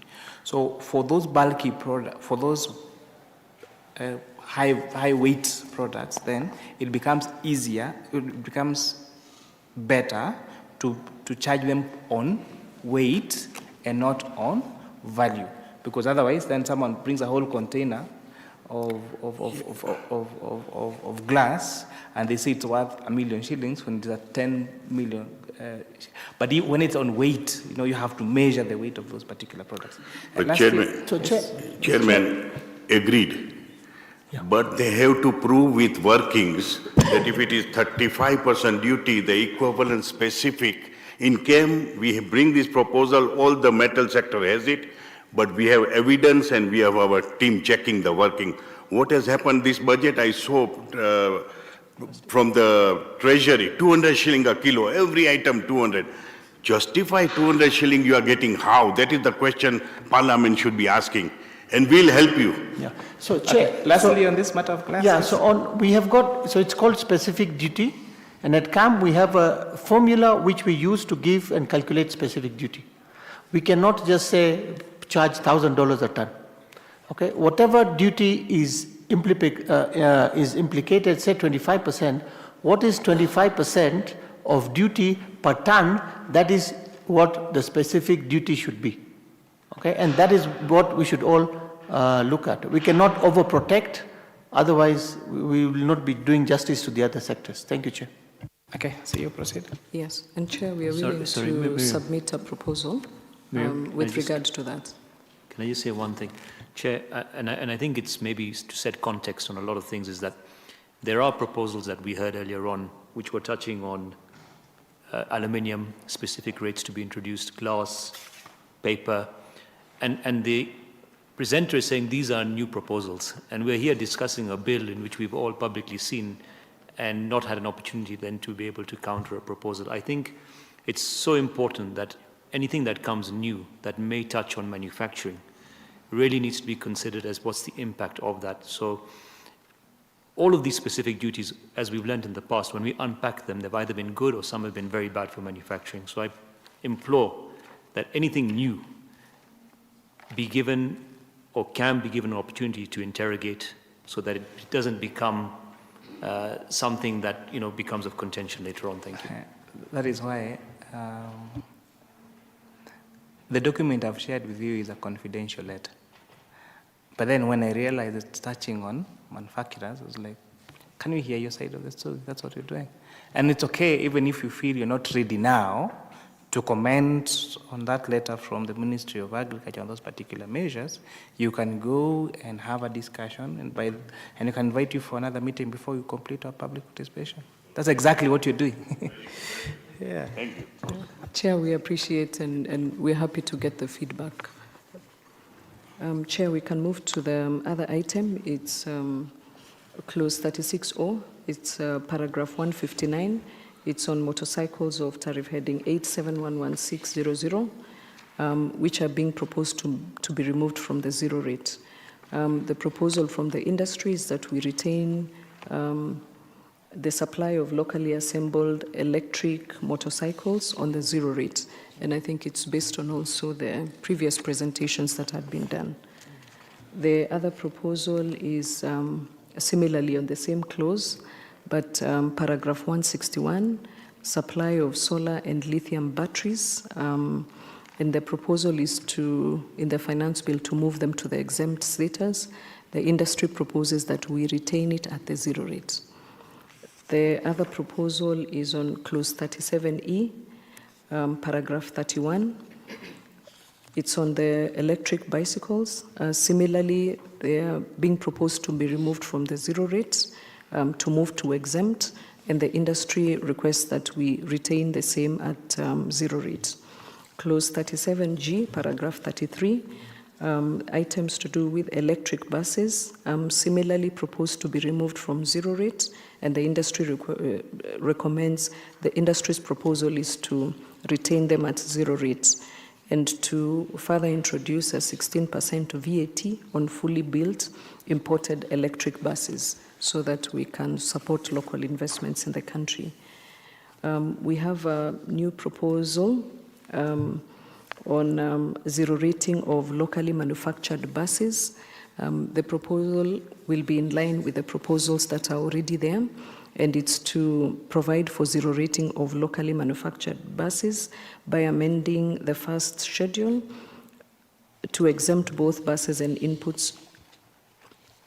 Apologies. So the first proposal is to zero rate locally manufactured buses, or we either exempt both the buses and inputs for the manufacture of buses. So, yes, so it's similarly, either we are zero rating or we are exempting their inputs for the manufacture of buses so that we make them competitive, but this is a new proposal. Then we move to clause 37A on raw materials for the manufacture of medicaments from the zero rate status. This is similar to what we had indicated earlier. We have another new proposal to introduce provisions to allow for refund of excess tax arising from zero-rated supplies that were assessed before the change of the formula.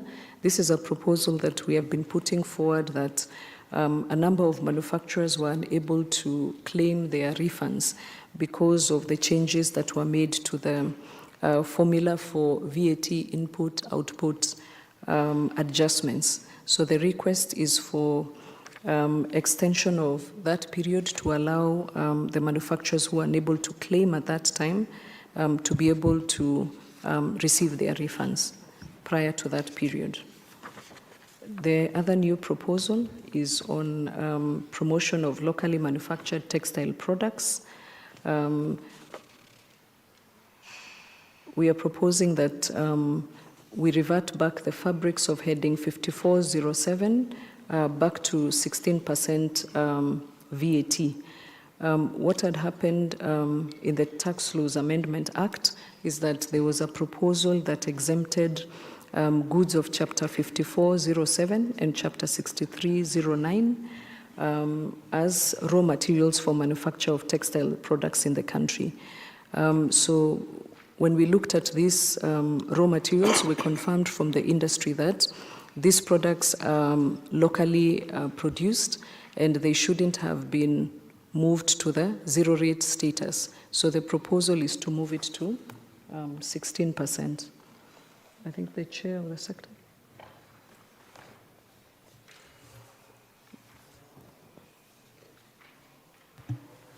Thank you. Comment, yes. Chair, we had an introduction of a legislation in December, which actually was on 5407 and 6309.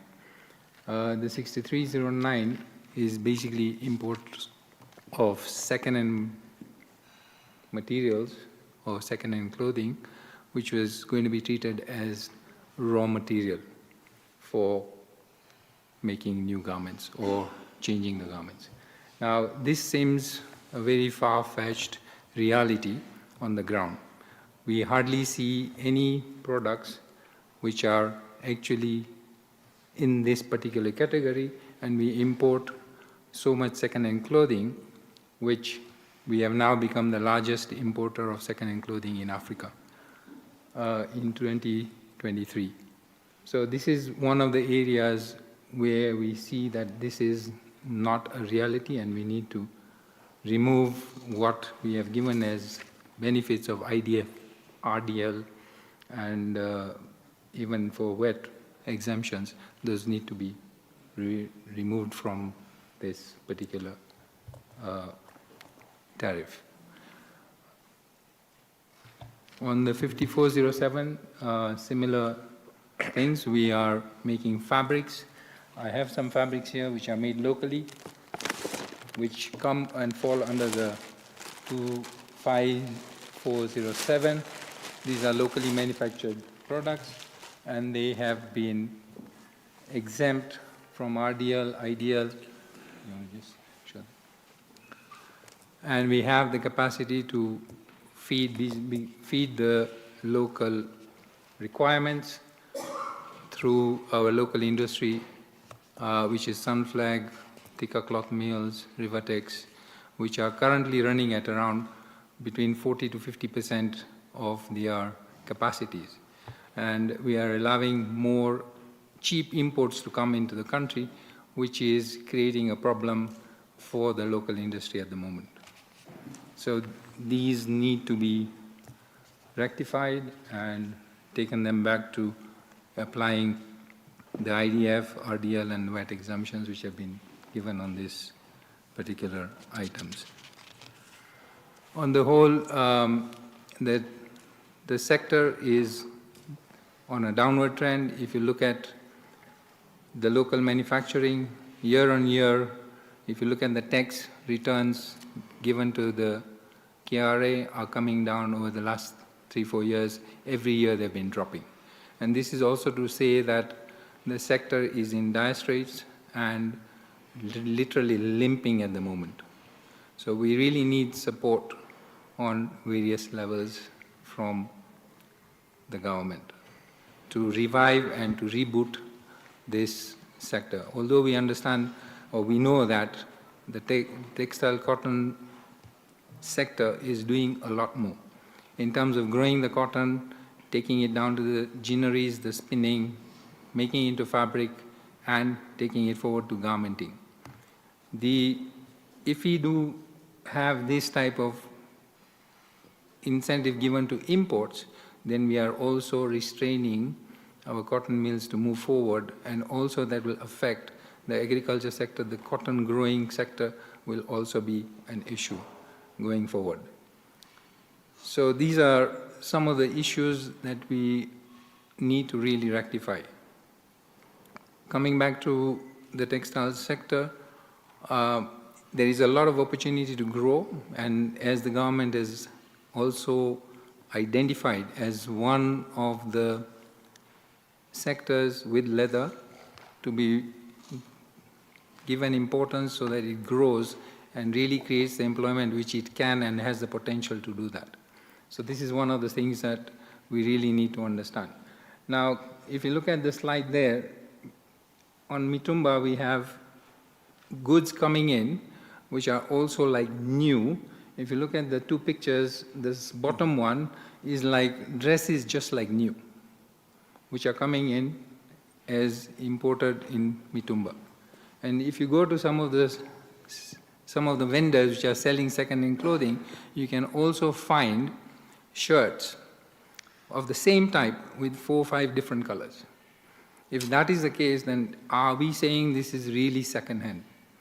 And there has to be some change in the way that we need to bring about how do we actually control this to really make our potential of the textile industry to grow. And one of the things which I would like to suggest is, although it's not in the document because this is something of an idea which came about, if the government can put in place, all second-hand clothing coming in has to be graded so that we don't allow non-reusable garments coming in, and that way we will also identify what is the new clothing coming in. At the same time, what is happening in the Dandora site of dumping, where we find a lot of clothing which are landing up in dump site, which are totally non-reusable. So those are the factors also on the environment side, which is creating an havoc. So with this submission, I would say that the parliamentary committee looks at that and try to bring in more policy matters and justification for this textile sector to grow. Thank you. The second-hand clothes, they now have a name for it. They are called thrift. They called? Thrift. Thrift. Yes. The amendment to this on this Mitumba,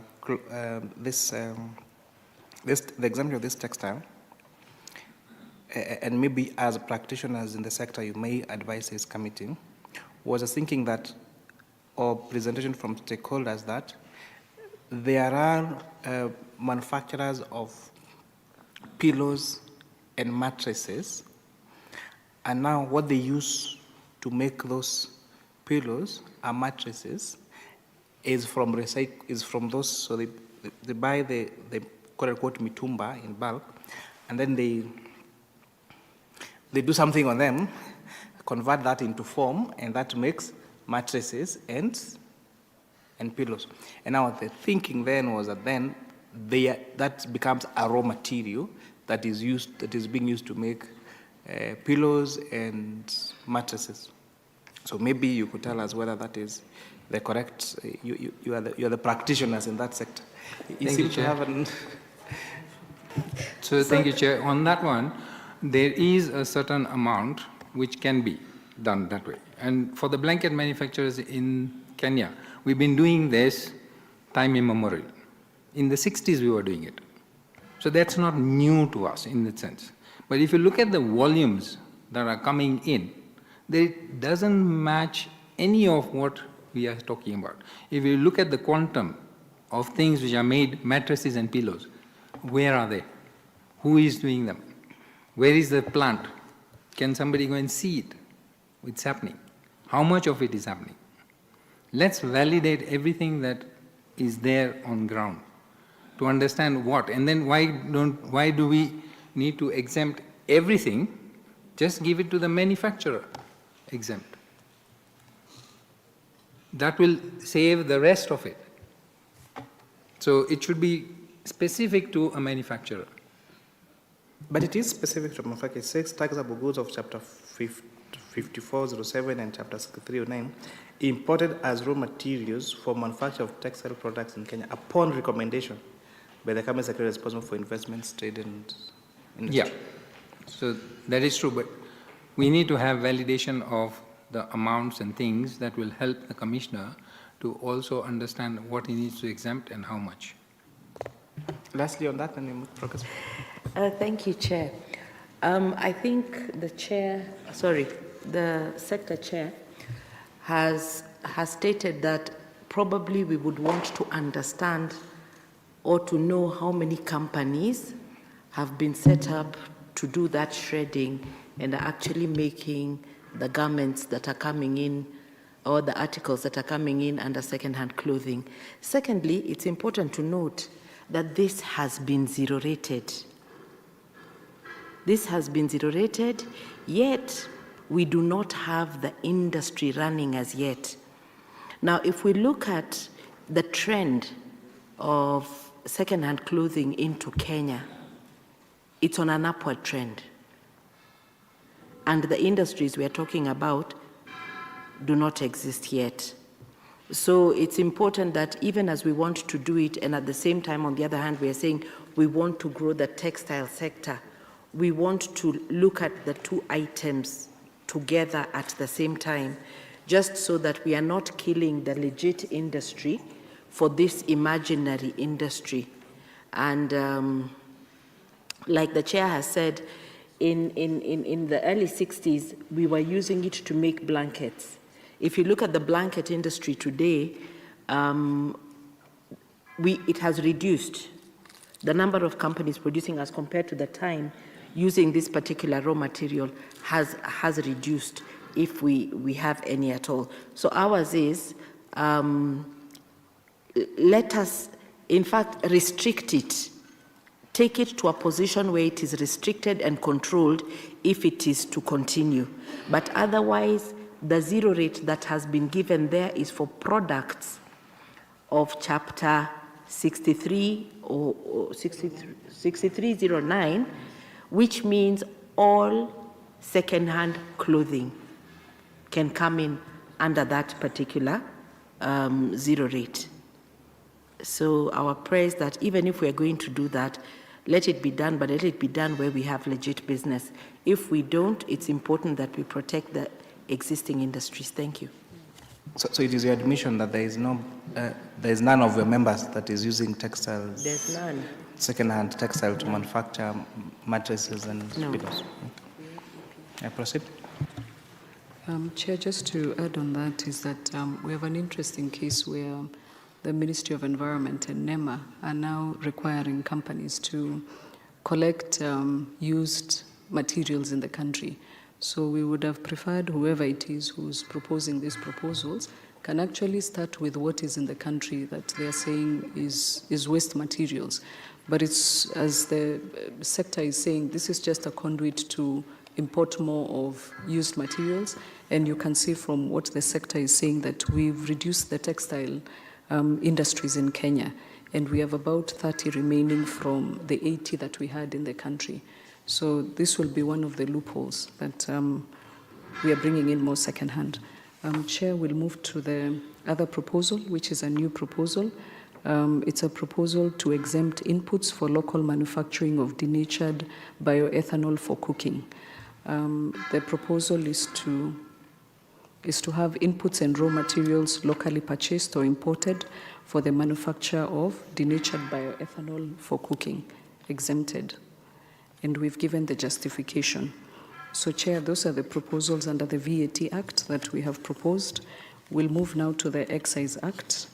The first proposal is on float glass.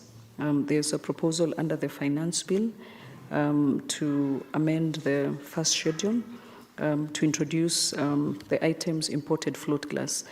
We propose to amend the unit of measure to align with the East African Common External Tariff Book to read as follows: excise duty rate of 35% of Kenya shillings 300 per square meter, or whichever is higher.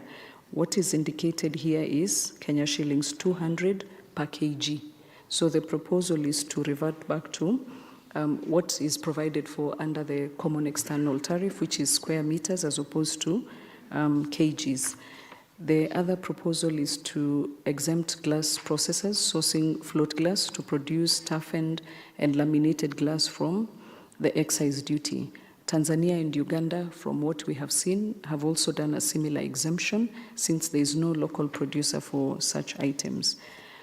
Chair, this is one of the proposals that was introduced under the recent Excise Duty Amendment Act of 2025.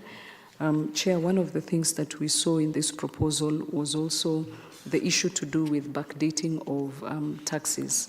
Repeat that. Repeat. I think it's, yes. Backdating. Chairman, backdating of taxes. So, Chair, the other third proposal that we are making on this issue of float glass is to delete the date in the Excise Amendment Act 2025 that introduced this float glass.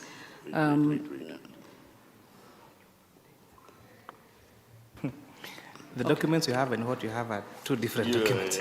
This so you have is the to go memorandum. through different. Sorry. Let them find otherwise, chairman will not hear and our proposal will stay in the air. Yes. So we are on the same page now. Okay. So, Chair, we are on the clause 42A3, which is on float glass. This proposal was initially introduced under the recent Excise Duty Amendment Act of 2025. So the proposal and the Finance Bill has now introduced the value, the exercisable value. But, Chair, we have additional amendments and proposals to this proposal. The first one is to amend the unit of measure to align to the East African Common External Tariff alignment in terms of from kgs to square meters. What is indicated in the finance bill is kgs, but if you look at the import duty common external tariff, it is actually in square meters. And Chair, what the industry tells us is that this has a huge impact in terms of costs if we don't correct some of these small issues that are being included here. The other proposal is for exemption of glass processors sourcing float glass to produce toughened and laminated glass from the excise duty. Kenya has a thriving industry producing toughened and laminated glass. So their exemption would be quite useful so that they are not affected. And this was already proposed in the previous Tax Laws Amendment Act. And the Excise Amendment Act now came in to remove this. Then the third proposal is to delete the date in the Excise Duty Amendment Act of 2025 that backdated the tax to December. And yet the act came into place in last month. Chair, in terms of the issue to do with backdating, this matter was litigated in courts, and in fact, the National Assembly actually has a bill that seeks to now clean up and make sure that the issue to do with backdating of taxes doesn't occur, because it was declared unconstitutional. And we've been able to put the High Court case, you can see the judgment around backdating, and also, of course, supporting that it is actually unfair. When the Excise Duty Amendment Act was passed last month, industries were being forced to pay taxes back to December, and which was quite unfair. So we request that that is also corrected under the Excise Duty Amendment Act, so that we don't have, of course, challenges in court over such items. What was previously there was the Provision Collection of Taxes and Duties Act, which was declared unconstitutional. And there is now a bill in the National Assembly which seeks to amend this. This amendment was done in which law? Under the Excise Duty Amendment Act of 2025, there were two proposals. It was signed last month. The one on transformers, and another one that was there was this issue of float glass. Yeah. Just two items. Just two items that were Excise Act, Clause 42A3. So Clause 42A3 is on float glass.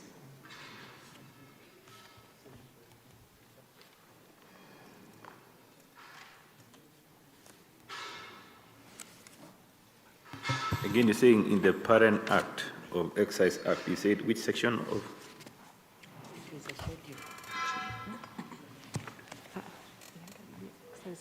So you're saying in the Excise Duty Amendment bill that we did the other day? Yes. It was backdating? Yes, the tax to December. Oh, so the with effective date was? December 2024. And yet the law was passed last month. So, and we are saying that the backdating was already outlawed. The bill in Parliament. I think, Chair, what we are saying is retrospective application or drawing laws to serve what had passed would be a bad trend. And it's difficult for business to then collect that money to pay for what was that isn't. Thank you. Chair, we've just confirmed that the bill that is currently in the National Assembly is the Provision Collection of Taxes and Duties Repeal Bill that is pending to be passed based on the decision of the court that the Constitution does not allow backdating of taxes.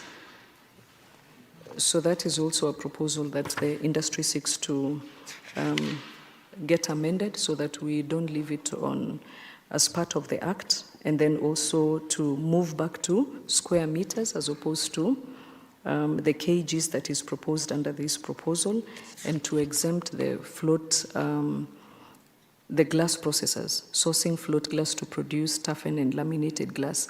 And Chair, this is one of the reprieves that we had gotten under the Tax Laws Amendment Act, where we were able to see that we have capacity in the country to produce toughened and laminated glass, and we were able to protect them. The only challenge was that the description and the tariff number were conflicting, and that was the only correction that was needed.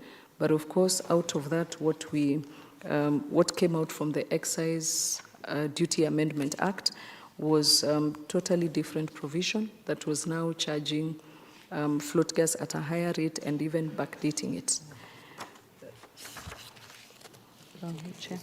Okay. You want to say something? Yeah, so Chair, I represent the glass subsector chair. Now, through this backdating issue that had happened, we had close to 100 containers coming in, and just because before Easter's break, we find out when operations started right after Easter's, we find that the excise duty was imposed and 200 shillings per kg. This means a container that is worth 1.8 million shillings, you have to pay a duty of 6 million shillings.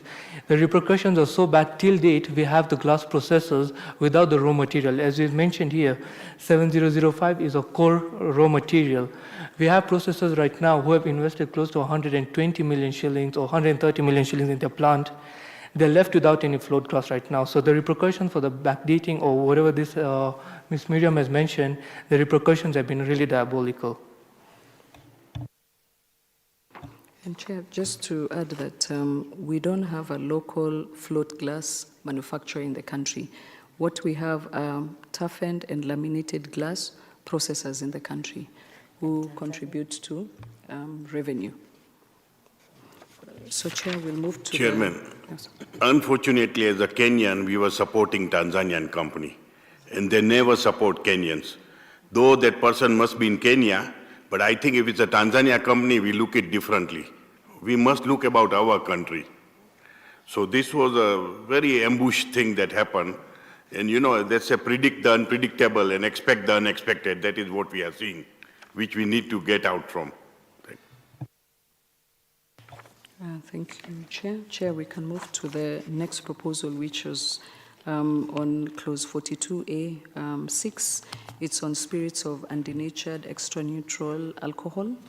The proposal is to reduce that to 250, but Chair, we are aware that the ABAC Association had presented similar proposals and which we have been able to align on clause item 25, clause 42A 6.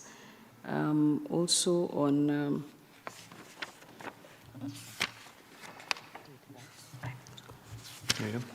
Miriam, I can take this one. Yeah, yes. I can take this. Yeah. On the next one, yes. So Chair, all the proposals on alcohol, we've aligned with the ABAC Association, and whatever they had presented is actually here, so we can have them on record, but we will not go through them today because they've already been presented, so that we move to the next proposal, which is in item 26, clause 42A 6. It's on introduction of excise duty on polymers of the tariffs that have been given. Our proposal is to delete this excise duty, let me take this one. and then I will allow Hitesh to give the justification. Chair, this proposal we'd brought to you twice, I think now. What happened is that excise duty has been introduced on several tariff lines within the plastic sector, more around sheet plastics and different kinds of forms of plastics. So what was not done at the time was to understand what is the cross-sector impact of that decision. And the furniture manufacturers' inputs for the last, I think it's 2 or 3 years, have been subjected to excise. There's 2 specific inputs that we use. One is PVC edge banding for closing the edges of furniture, and another one is PVC laminates when we actually laminate and make kitchen and wardrobe doors. Now, what we've done is, first of all, Chair, none of these 2 particular products are actually made in the EAC. In fact, I don't even know of a producer in Africa. So I don't know who we're seeking to protect. That is what I was completely baffled about. The second thing, Chair, is we've actually demonstrated over here that, and this is specifically to the input on 3920, 4390, is that should the bill pass as it is at 200 shillings per kilo, the effective rate of excise on PVC edge banding will be 50%, and the effective rate on laminated PVC or PVC laminates will be 65%. This is in addition to the 25% duty that already exists. So technically, post-finance bill, the total tax on importation of PVC edge banding will be 75%, and on PVC laminates will be 90%. Now, Chair, I've bought some products here for demonstration, which I wanted to show you.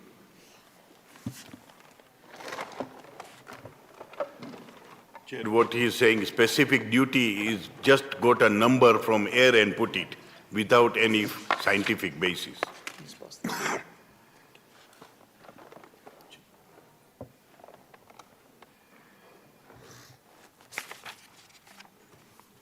Chair, further to that,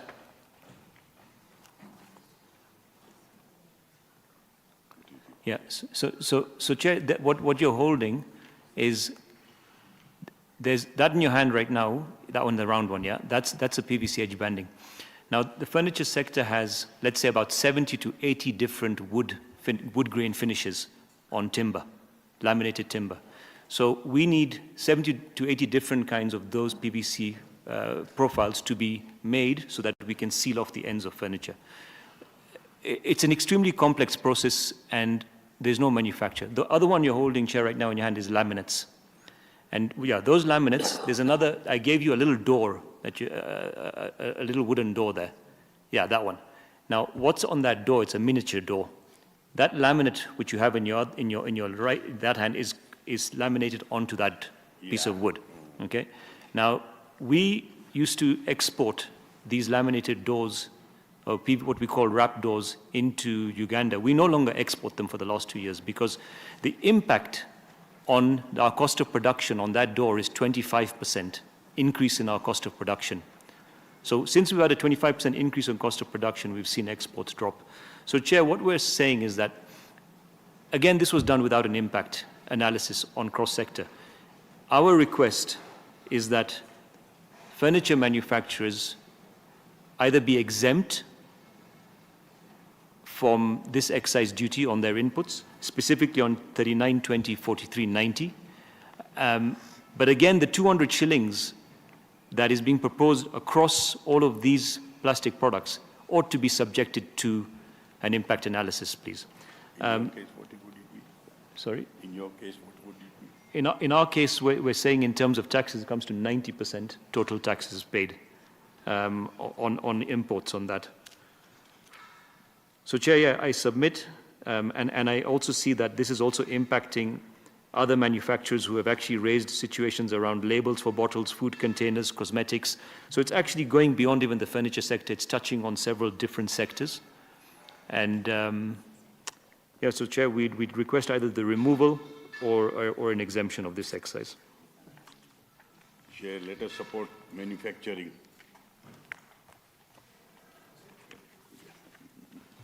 Thank you. Thank you, Chair. We'll move to the next proposal. It's a new proposal to exempt industrial and medical gas cylinders of the tariff numbers we've indicated, 73110090. This is based on the item imported glass cylinders that is currently under the Excise Act. So we are proposing that we exempt industrial and medical gas cylinders from the current excise duty on imported gas cylinders generally.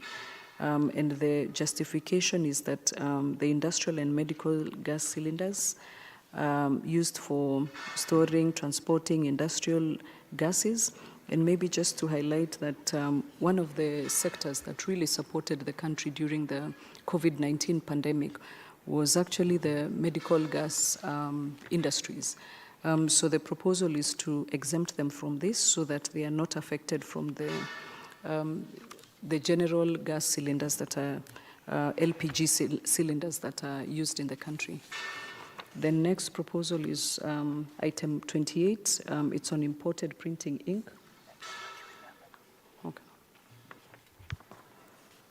We are proposing to amend the Excise Duty Act to exempt and remove excise duty on inks of the tariff numbers 321511, 321519. Chair, we do have manufacturers who produce the inks, but we had consensus with them that there are items that they are unable to produce, and they are these particular tariff numbers, and we've been able to hand over to you a signed proposal and agreement and a position between the industry on the items that they are unable to produce. So the exemption is for these two particular tariff numbers, which are used to prepare offset printing ink, solvent inks. We've listed the items over there, but we have tariff numbers, so we are able to exempt what is not locally produced. But this is one of the proposals that we appreciate the support of the committee to protect the industries who are producing this. The next proposal is item 29. It's a new proposal on introducing excise duty on safety glass. It's related to the item that we had talked about earlier, and it's for protection of this safety glass of 7007-19 and 7007-29 at the rate of 35% of Kenya shillings per square meter, or whichever is higher. The product is made locally from float glass, and we already have 7 glass processors in the country. So the proposal is introduce excise duty to protect the industry. We've given the justification and also the competitiveness to support this request to continue supporting the industry. We move to item 30. It's on acrylic polymers. It's also a new proposal that we're proposing to be considered under the Finance Bill to amend Excise Duty Act to remove excise on acrylic polymers of HS code 39069000. Chair, there is excise duty on a number of resins materials, but similarly, we have items that are not locally produced. And for this, we conducted a joint verification mission between the industries to go and verify what capacities we have in the country.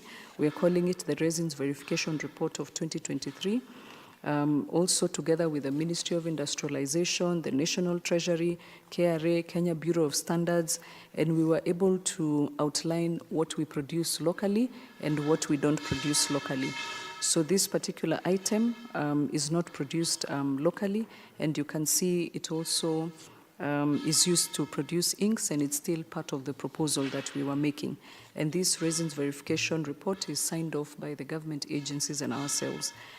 Chair, one of the things that we noted this year is that we need to include the National Assembly and especially this committee as part of these verification reports, because we seem to be working with the executive, but when it comes to tabling some of these reports where we have gone across the country, we have verified company by company their capacities, the committee still is unaware of some of these commitments. So as an undertaking at CAM and together with the Ministry of Industrialization, we've agreed that we will ensure that the National Assembly is part of such verification so that you can also own some of these reports. But the report, we can hand it over to the committee for purposes of your records.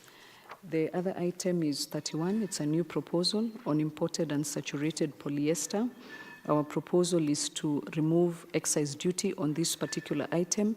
It's just one HS code 39079100. Similarly, it's not produced in the country, and it's just this specific item that we are proposing to be removed.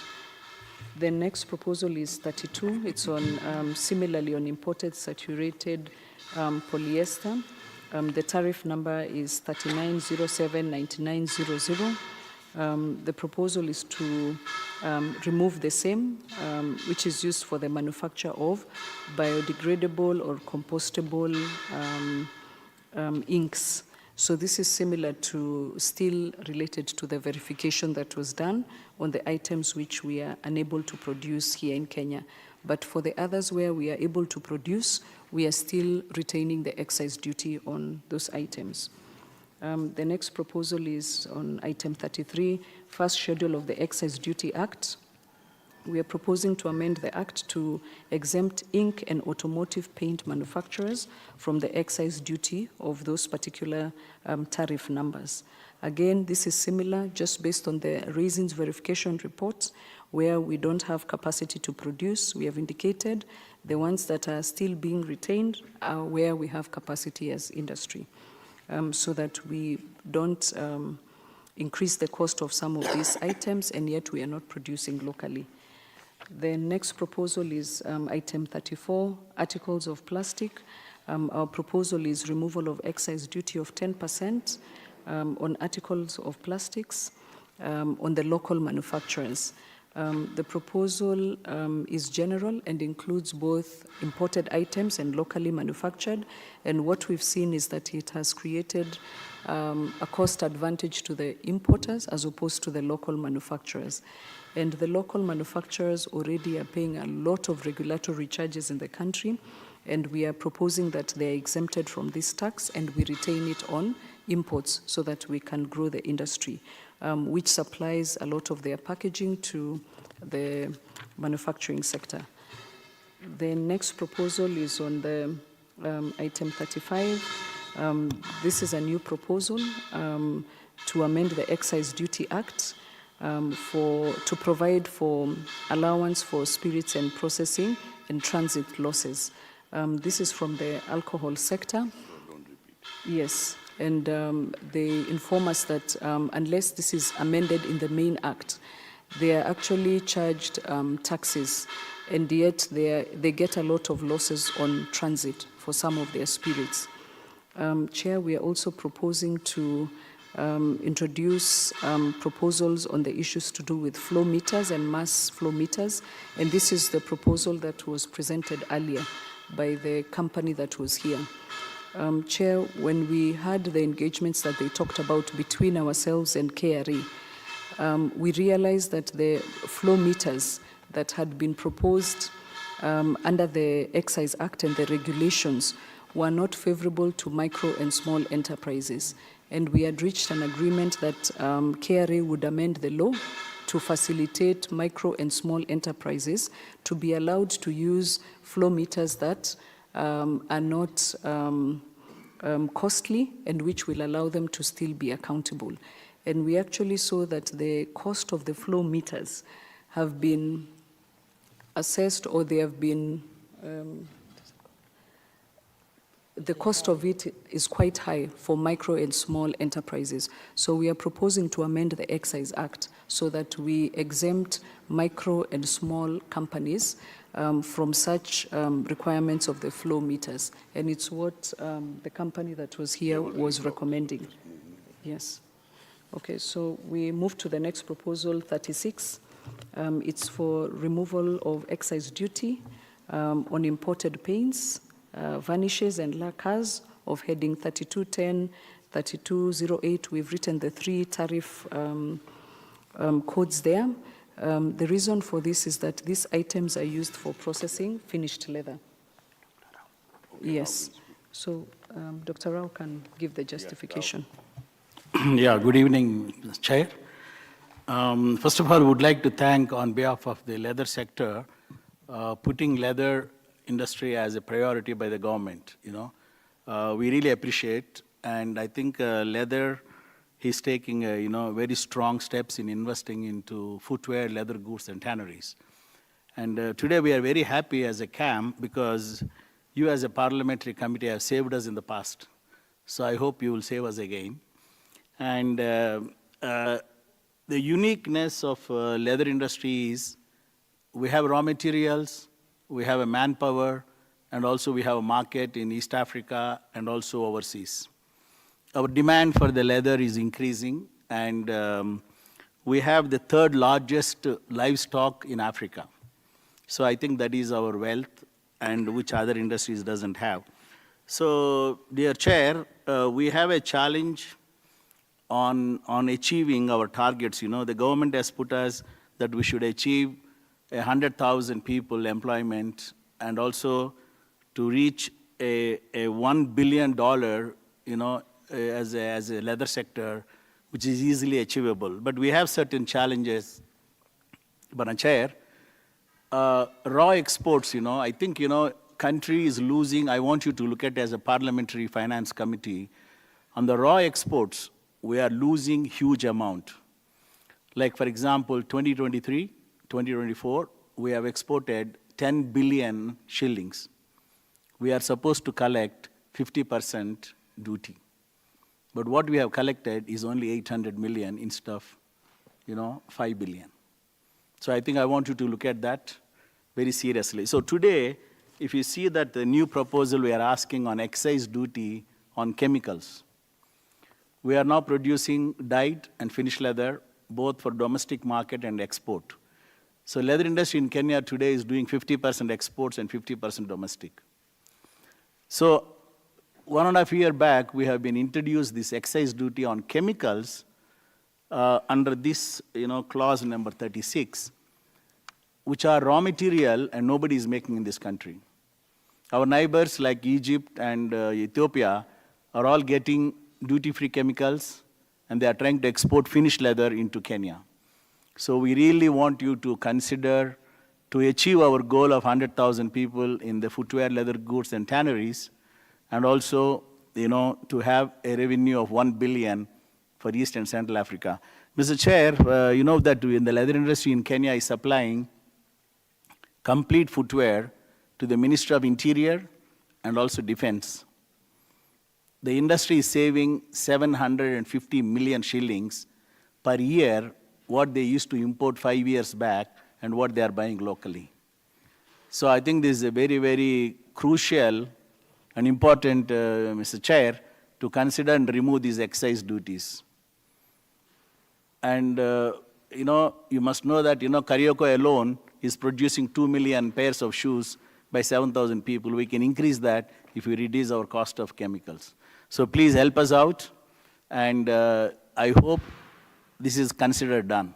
Thank you. Maybe to take you a little back, I see Koruram there, and I think I missed the presentation on Koruram. Was the issue of your flow meter sorted? Did you start manufacturing?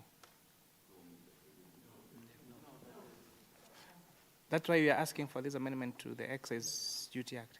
Yes. So if we do this amendment, then she will not be required now to have a flow meter, right? Okay. We promised to. Okay. We promised to visit your factory, I think, last year, but again, a lot of work caught up with us. But now that we are doing public participation around that region, we will organize our secretariat to pay you a visit and make sure that we fix this. You cannot set up a plant and 3 years later, just because of a plant. Even after I introduce them to KRA people, it seems it never worked. Anyway, proceed. Thank you, Chair. Chair, what we've just presented from the leather sector, we of course came to the committee to request for protection on resins issues, the resin materials and inputs. But when we realized that there were sectors, there were items that we were not producing and they were impacting other sectors, the leather sector was one of them. And we were able to now do the verification mission and confirm what capacities we have, and we ask for retention of that. But where we don't have capacity is where we are indicating that we need to remove the excise. The next item is a new proposal to be considered under the finance bill. It's for exemption of inputs and raw materials from excise used for exports, destined for exports. Chair, the proposal on this is that when we are able to exempt some of the inputs and raw materials for exports, we are able to grow our exports. We've seen that we've become quite uncompetitive, and the presentation that we had made earlier through the chief executive had showed now the data in terms of what we need to do to support more exports out of the country so that we manage the trade deficit we have of more imports in the country. The other proposal is... Chairman, I think, we are now having excise left, right, and center. Fair enough, but what about exports? VAT is zero rated. And we are losing export market, and once you lose export market, you can never get it back. And we do the tax, yes, but our every country's policies, export is their number one priority. And I think this is, Chairman, we would like you to, because there are many things coming you've seen in between. So this one, at least first we sort out excise before we go to other items, then later. Please, Chair, thank you. Chair, the next proposal is item 38. It's excise duty on coal. We are proposing the removal of excise duty on coal so that we can allow the sectors utilizing this to be competitive, especially the cement industry. We've given the data and the information to show that the cost of final products produced here locally, like cement, have gone up, and it's because of the excise duty on coal, and that we are quite uncompetitive, even at the EAC, in terms of utilization of coal. Chair, the next proposal is on cosmetics and beauty products. We are proposing to remove excise duty on cosmetic products for that particular headings that we've indicated, 3304, 5, 6, and also 3307. This is to support the industry. In our attachment, we had actually put a slide-up presentation for cosmetics. We also have for cosmetics. It's one of the sectors where we have a lot of capacity.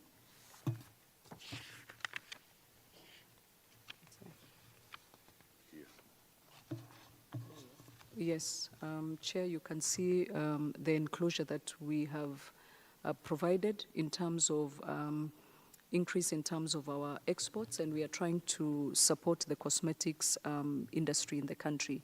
But there's an excise on cosmetics and beauty products, and we request for exemption of local manufacturers so that it is retained on imports, so that we can see the sector grow and increase. And this is one of the sectors where we have a lot of the micro, small enterprises in the country who are supported, incubated by some of the government agencies such as KIRDI, and this is a proposal that will support them. So retain on the imports, but exempt the local manufacturers from the excise. The other proposal we have is on industrial sugar. Chair, we will share the specific provisions on industrial sugar, but our proposal is to exempt manufacturers from industrial sugar excise. The slide. Again, we had enclosed an analysis of what is your ask for on cosmetics? To exempt local manufacturers from the excise duty. Imported, let it be there. Yes, of 50. There's a 15. Yes. It will not apply to Chairman, the local we'll have choice of manufacturers. more beautiful ladies. Keep that in mind. Be very careful. There was an interesting discussion we had earlier. I forget which entity it was on petroleum, on milking jelly, and the differentiation between when you use that petroleum jelly for agricultural use and for cosmetic use. I thought it would come up, but we had a very interesting conversation about that in the course of the proceeding. Thank you, Chair.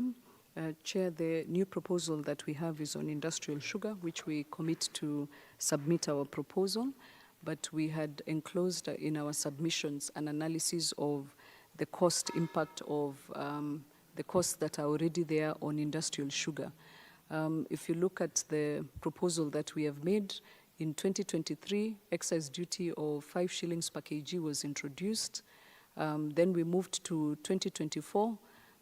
We had excise duty proposed under the Tax Laws Amendment Act of 2023. It was increased to from 5% to, to 7.5 shillings per kg. And then also IDF was also increased because this is a product that we don't produce locally here in the country. And then when we moved to 2024, the Sugar Directorate has proposed to increase a levy of 4%. It has been effected now. Yes, has introduced a 4% sugar development levy. And then recently, just almost 3 months ago, another authority known as Biosafety Authority has introduced another charge on industrial sugar. So any proposal to increase the excise duty is going to affect the industry, and yet we still don't have production of industrial sugar in the country, and it is used widely in different sectors. So we'll submit the specific amendment, but we've been able to enclose this impact analysis. Chairman, for And I'm sure you had the new presentation, the new proposal that you got yesterday. Yes. Again, this levy has come. Now, our exports are going to, as it is dwindling, now will dwindle double. So, you know, we need export policy, and Parliament is the main body which can create all these levies, and whatever they are coming, they should be exempted for export. We have to get together, create it, and create, we know the scheme was EPPO, which worked very well. So, Chairman, so please, otherwise, you know, we'll be coming, talking every time, and nothing is happening, and the costs are going up because some additional levies are there, and that is what is really bringing us down. We are losing motivation to work, Chairman, and entrepreneurial spirit. Two things we are losing. We need to get it back. Vice Chairman, No, I like Chair how you are will passionately speaking out. So when you lose motivation, what will happen? Where will you be? Sorry? If you lose motivation, what will happen? Where will you be next?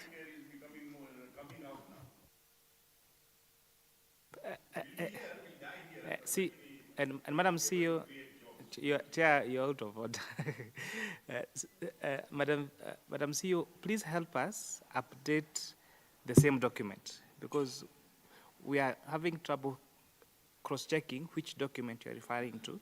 So please, I think we can remove all the 4 documents you have on the portal apart from the CEO's introduction, and give us one document that we can refer to. Yeah, because we're finding it trouble to. Thank you, Chair. As guided, we will submit the same. So, Chair, we move to the Tax Procedures Act. We have a number of proposals under Clause 47 MV. There's an amendment that seeks to restrict the Commissioner from issuing a notice where the taxpayer has appealed a decision. We propose deletion of this. The justification is that if passed, this will give the Commissioner powers to issue an agency notice after a tribunal or court decision without granting taxpayers time to appeal. The law already provides for the 30 days to appeal, and if this is adopted, it will affect the administration of justice. The next proposal is item 41, clause 50A, which seeks to remove VAT, input VAT, as one of the taxes that can be offset by overpaid tax. We propose deletion of this provision, or in the alternative, we propose to substitute the phrase "an input value added tax" with including VAT payable on imports. This proposal will impact input VAT for the petroleum sector specifically, who have been advocating for the operationalization of offsets of VAT. The alternative proposal seeks to enhance better compliance by the taxpayers by capturing VAT payable on imports. So the proposal is to include VAT payable on imports. Chair, just to add to that, this will assist KRA reduce their outstanding refunds. So if this is allowed, then it will get us back to that point where we want to be. But if we disallow, it means that KRA is owing and we are borrowing money to pay KRA. Thank you. Chairman, you had told us to meet KR and all that. We have met, but the issues are remaining, and we'll need Parliament support to have a joint meeting. Thank you, Chair. So the next proposal is item 42, clause 50B. The proposal is to retain the current period of 90 days. The proposal was to increase the time the Commissioner shall determine an application of offset of overpaid tax from 90 days to 120 days. So the proposal is to retain the 90 days for more effectiveness and efficiencies.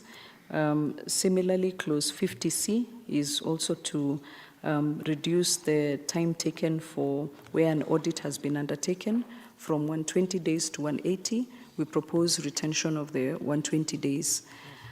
So the justification is that the extended period will affect cash flows for taxpayers, and it will take several months for them to be able to get the offset approvals. And for efficiency, we retain the days that have been proposed.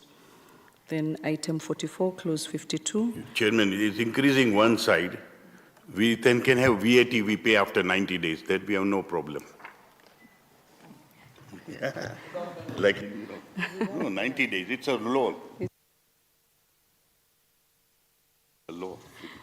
Okay. Chair, we move to item 44, clause 52. We propose deletion of this clause that seeks to remove, that seeks to have data privacy exemptions for personal data and trade secrets. This, of course, is based on the justifications on the right to privacy, the Data Protection Act safeguards. So we propose deletion of this clause. The next item is item 45, clause 54. We propose deletion of section 77(2), which proposes exclusion of weekends and public holidays in computation of days for submission of objection and appeals. The justification is that it shortens the window for filing objections and appeals for the taxpayers. The next proposal is item 46. It's a new proposal. It's a proposal to create a dedicated VAT tax refund fund under the Public Finance Management Act. From the engagements that we've had with the industry and also the government agencies, the challenges we are having with VAT refunds is the issue to do with funding, and from the National Treasury to the Kenya Revenue Authority. So the proposal is to ring fence these funds so that when their KRA is remitting funds to the National Treasury, the funds don't go directly to the consolidated fund, but they go to a dedicated fund that will allow refunds to be paid. Chair, we were able to see other jurisdictions in terms of payments of refunds, and if you even see the efficiencies that are there, that any person who goes to any countries, for instance, South Africa, we hear even Uganda, are quite effective. By the time you're leaving the country, you're at the airport, they actually give you your refunds instantly. And you're able to be paid, but it's because they are able to create such dedicated funds where such funds are able to be provided for and to be used for that basis to ensure there is liquidity in the markets. The next proposal is item 47 for the VAT a special table. We propose an overhaul of the VAT special table to protect compliant companies. Yes. Yes, so that's the proposal. So that's the end of the VAT proposals. We now move to the last one on the miscellaneous. Wait, let him okay. start. Sorry. Okay. Okay. Thank you, Chair. So we move to the Miscellaneous Fees and Levies Act. The proposal under clause 59A, we propose to reduce the export and investment promotion levy rates on semi-finished products of iron and non-alloy steel to 0%. Miriam, if you'll allow. Yes, please, you can give the justification. Thank you. Thank you, Honorable Chairman and honorable members. Just to give a brief background about the Exports and Investment Promotion Levy. This was enacted in June 2023 through the Finance Act of 2023.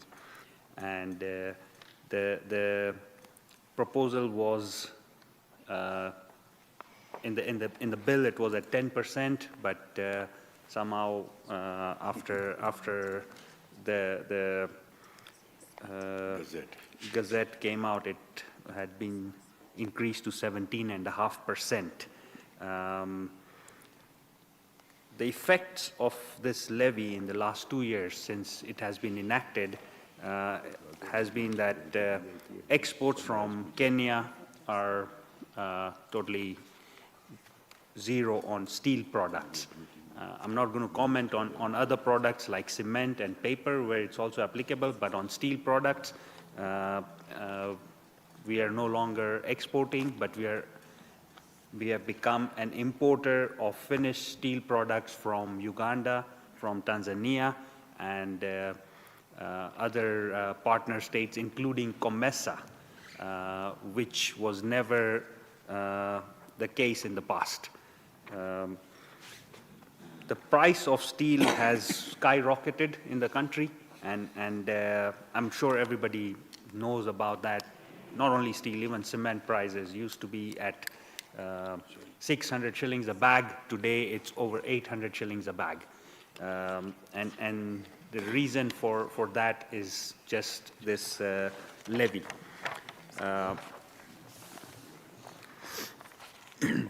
Affordable housing is no longer affordable. The levy is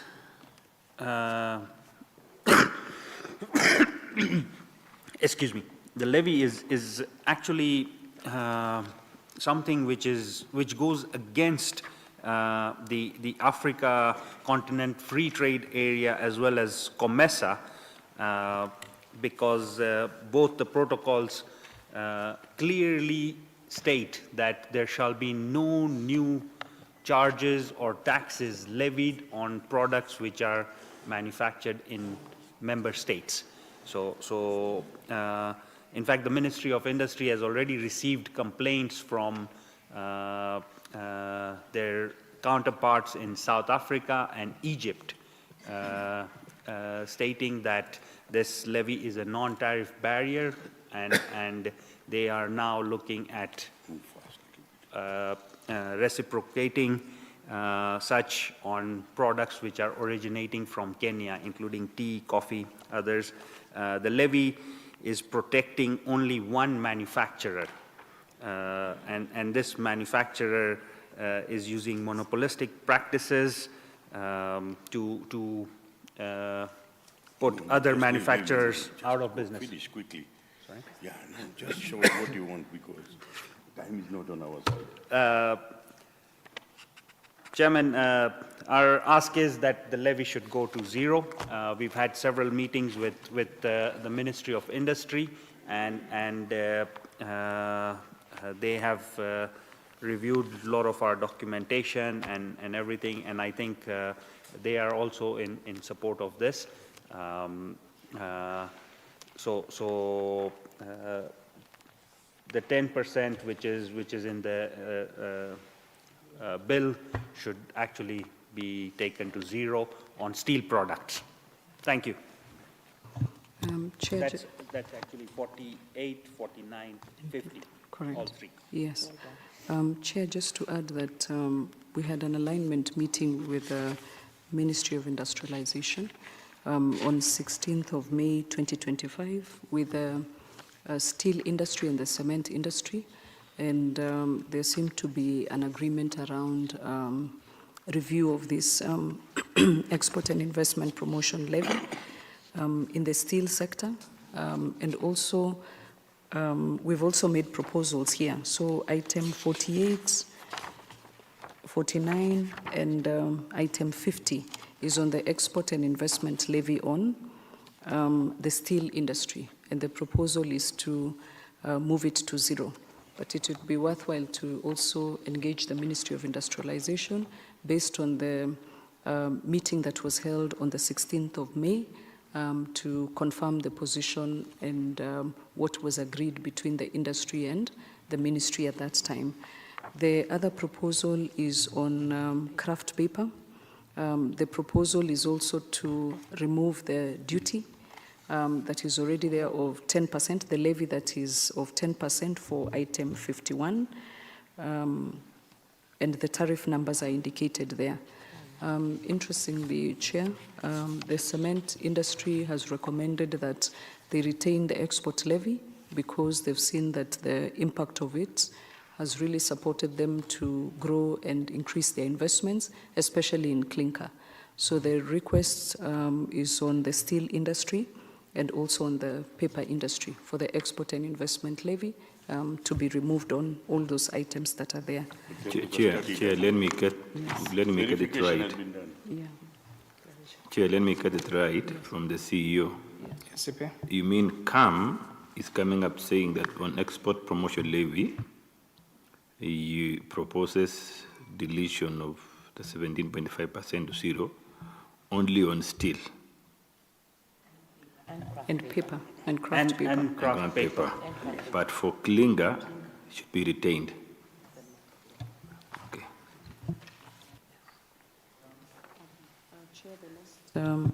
The last proposal is item 52. It's to amend the Miscellaneous Fees and Levies Act to remove the exemptions of IDF and RDL on the second-hand items that we had talked about on excise, the exemptions that were given on VAT for chapter heading 6309 and 5407. There were exemptions that had been provided for these items too. So apart from VAT exemptions, they were also given IDF and RDL, which of course was quite interesting because the industry has been asking for the last, I think, 3-4 years for exemptions of IDF and RDL or a lower rate so that they are competitive against the imports. But that has never happened. But we saw this on, second-hand items. So we propose deletion of this so that we don't have an influx of imported used clothing because we have capacity in the country to produce this country, and we even have waste in the country in the event that whichever investors are proposing to get some support. So, Chair, that's the end of our proposal, and as guided, Chair, we will submit a detailed, longer proposal. We are just separated so that this memorandum is shorter. We also have one proposal on the social housing levy, insurance levy. The proposal was on opt-out, and we will submit the detailed proposal.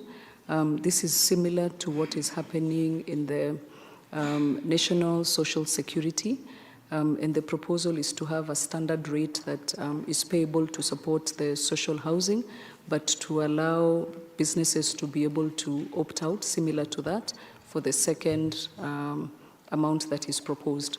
So we'll propose the similar, we'll send the proposed amendments as soon as tomorrow to the committee for consideration together with the others that we had indicated.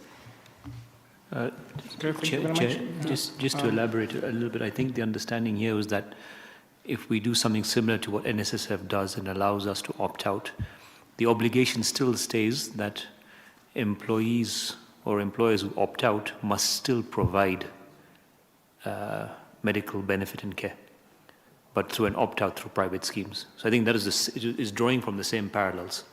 Yeah, we're talking about the Social Health Insurance Fund here. Yes. Yeah. So NSSF obligations today are 6% deductions, both employer and employee, but the employer can opt out from paying NSSF so long as it pays a nominal amount and the balance is opted out together with the employee's contribution is put into a private pension fund, which is earning then probably better returns.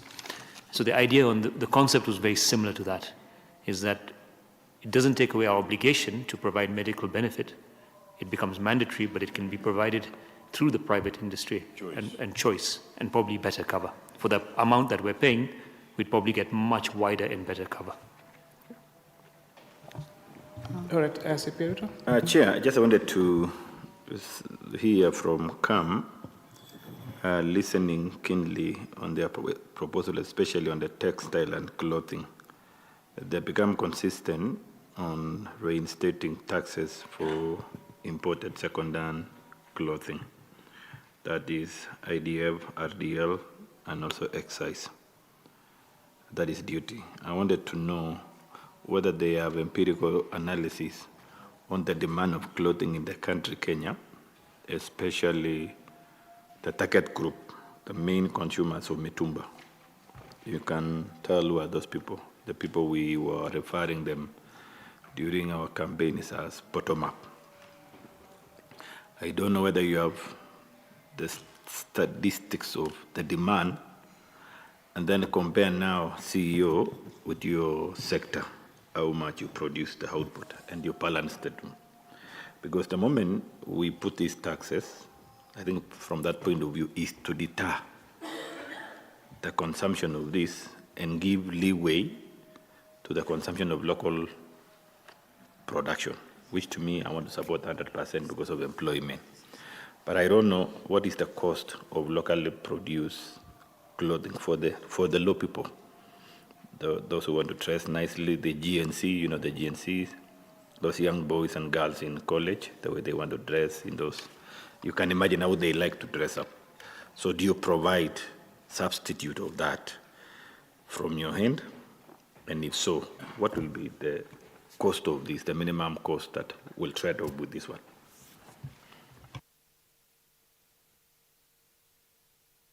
People from the manufacturer from textile center. Yeah. Textile. So thank you. On the second-hand clothing, we don't have per se a figure of what is reusable and non-reusable, and that is where we have a bit of an issue in terms of quantifying everything. But if the demand is there for those things to come out at an affordable rate, it is economies of scale that will bring the cost down. Right now, we don't have the economies of scale to work to bring the cost down. And fashion, as it says, is we have very creative fashion designers in the country, but we don't have mass production in that fashion trend. Why? Because we don't have the demand. It has been consumed by the second-hand clothing, the reusable second clothing. And therefore, we are not adding value to the economy through this sector, and we are not also creating the jobs that are required for this sector, or the jobs that the sector has potentially to create. So that is, what is it that the country wants? That is the question that will come. What about access to raw materials? Do you have access to raw materials? Supposing this committee considers your prayers, and you know the impact of it, you really know how it will come out for Kenyans. In these laws we are making for Kenyans, we are not making for ourselves alone, we are making for Kenyans. Do you have capacity in terms of sourcing of raw materials, the distribution lines, the manufacturing lines that can meet that cap? That's why I wish we had somebody to give us the real statistics of how much we import, how much we consume in terms of second-hand used clothes, which are available, affordable for many Kenyans, and how we are going to pick in terms of scale of economy to immediately substitute within the same limits of demand and affordability for Kenyans. That's what I'm asking, that level of compensation. Maybe CPA, what KAM can do in their revised submission, they can include that data on textiles and footwear, because I believe if there is a field, if there is a place where we will have very good strategic advantage and very huge market, and we already have a very huge existing market, is on textiles and footwear. And remember also all the value chains. One of the manufacturers is it's called Bedi. They're based in Nakuru, and they are so huge that if you go to shop in some of these luxurious shops in Oxford or in New York, you are likely to buy a Bedi a shirt made from here. And then you just check the label, it's actually made in Kenya. The last time we had a conversation, we were saying, interestingly, Kenyans would happily buy that shirt in London and not in a store here. But really, our textiles sector has a lot of potential for growth, and they're doing quite a tremendous job. But in summary, respond to what CP was asked. So to your first question, if we can, as our chair said, if we can make jeans in Kenya and export it to America, and then buy them from America and bring them back and still buy them. So I think it's answered your first question. We have the capacity. Okay? And the moment we have the right infrastructure and the right policy in place, we will even get more investors to try and build mass. But the other question is mitumba, if you look at the amount of money and tax you pay on a mitumba and the amount of a shirt you will buy from mitumba, and you calculate, the person who has imported that mitumba is making a lot of money. And look at the amount of revenue government is losing on the same, because mitumba is coming as per kilo, and it's coming as a lump sum, because you're not paying a tax per shirt. It actually comes in as a bundle, as we have presented on one of the slides. So we need to look at that and see how to increase that and look at that. Okay. Thank you. We call them bales. Yes, bales, yes.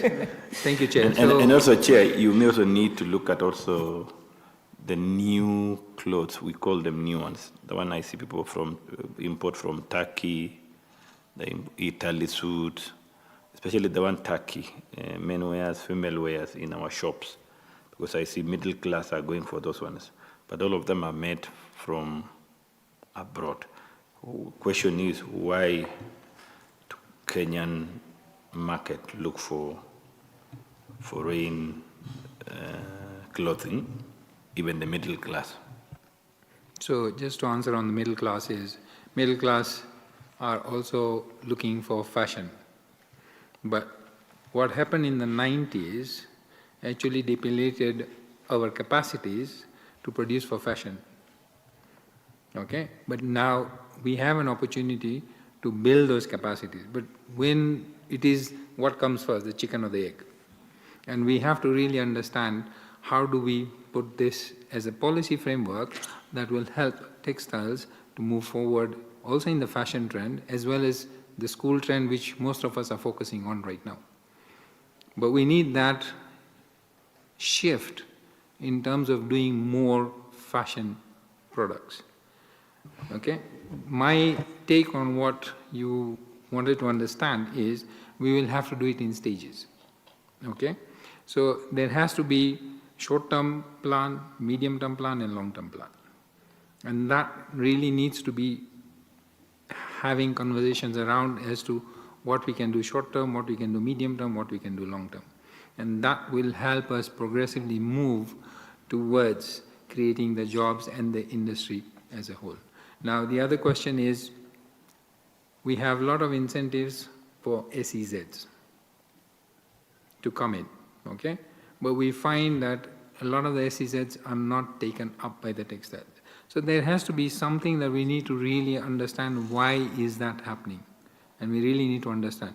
Now there are local manufacturers are not given the SEZ status. And therefore they will become totally non-competitive as soon as SEZs come in and start working.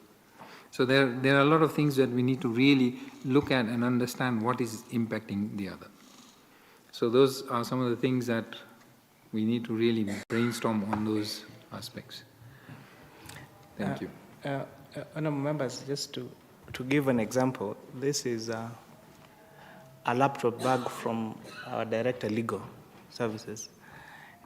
And guess where it's made from? It's locally made.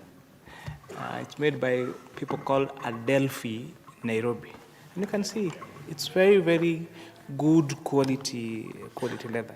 So we actually have the capacity. We just need to find about how do we support our manufacturers. It's possible to manufacture nearly everything that we use on a day-to-day basis. You know, yesterday we had a discussion with East African device assemblers, and they were showing us phones that costs they sell at like 6,000, 7,000, 8,000 smartphones that if you look at it, it almost looks as nice as an iPhone.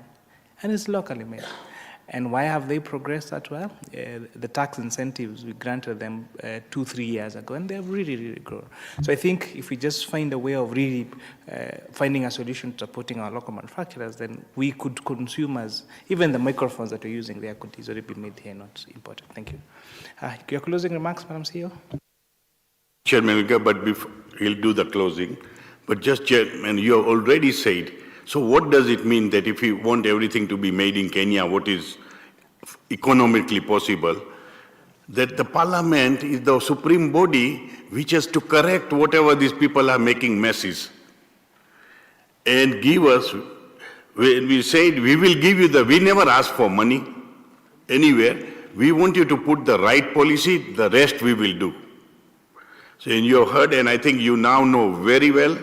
So even if you want to discuss any of the issues which are not clear, please call on us so that it can be sorted out. And after this, I mean, we need to actually now think of a different way of working. Thank you, Chairman, and appreciate all your time. The timekeeper has done a good job to finish. 2 hours is finishing now. Chairman and members of the committee, I would really like to appreciate you. Chairman, maybe just remind us here, how long have you been presiding over this? 2 years now. So I think, Chairman, you've also become an expert in many ways to understand our challenges as manufacturers, and your committee have listened. And the good thing is you can also look back retrospectively and unpack some of the stuff and the decisions and say what was right and what was wrong. We'd also probably like to acknowledge that there's less sting in this finance bill than what we saw last year. And I think that's coming from an understanding of how do we find a win-win solution around many things.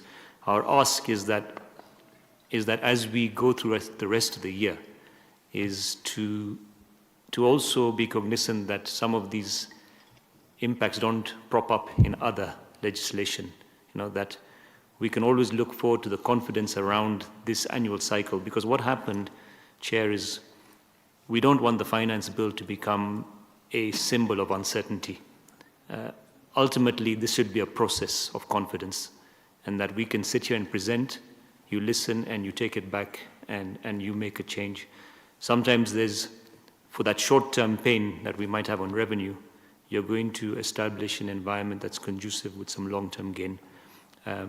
But for all the assistance and for the time you've taken to listen to us today, we really appreciate. We know you have our back.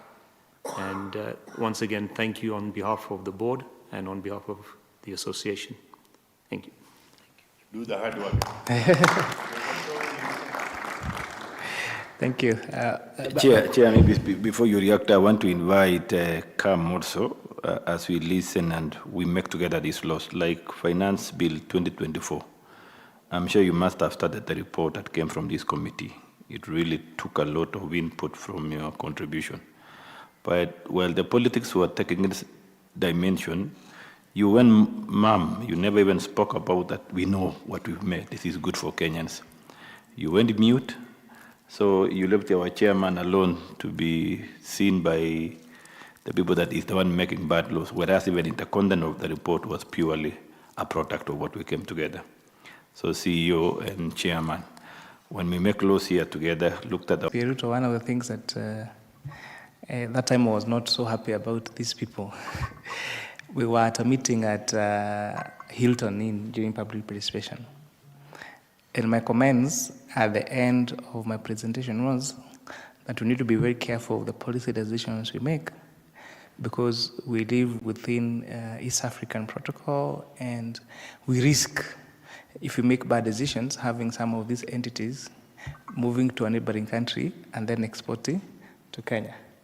So what the disinformers then did, they said that I said that if you people are not happy about us, you can go set up in Uganda and now export to Kenya. Even the people that were in that discussion, I was following their Twitter handles, they were happy to tweet what they said in that discussion. None bothered to correct and say that's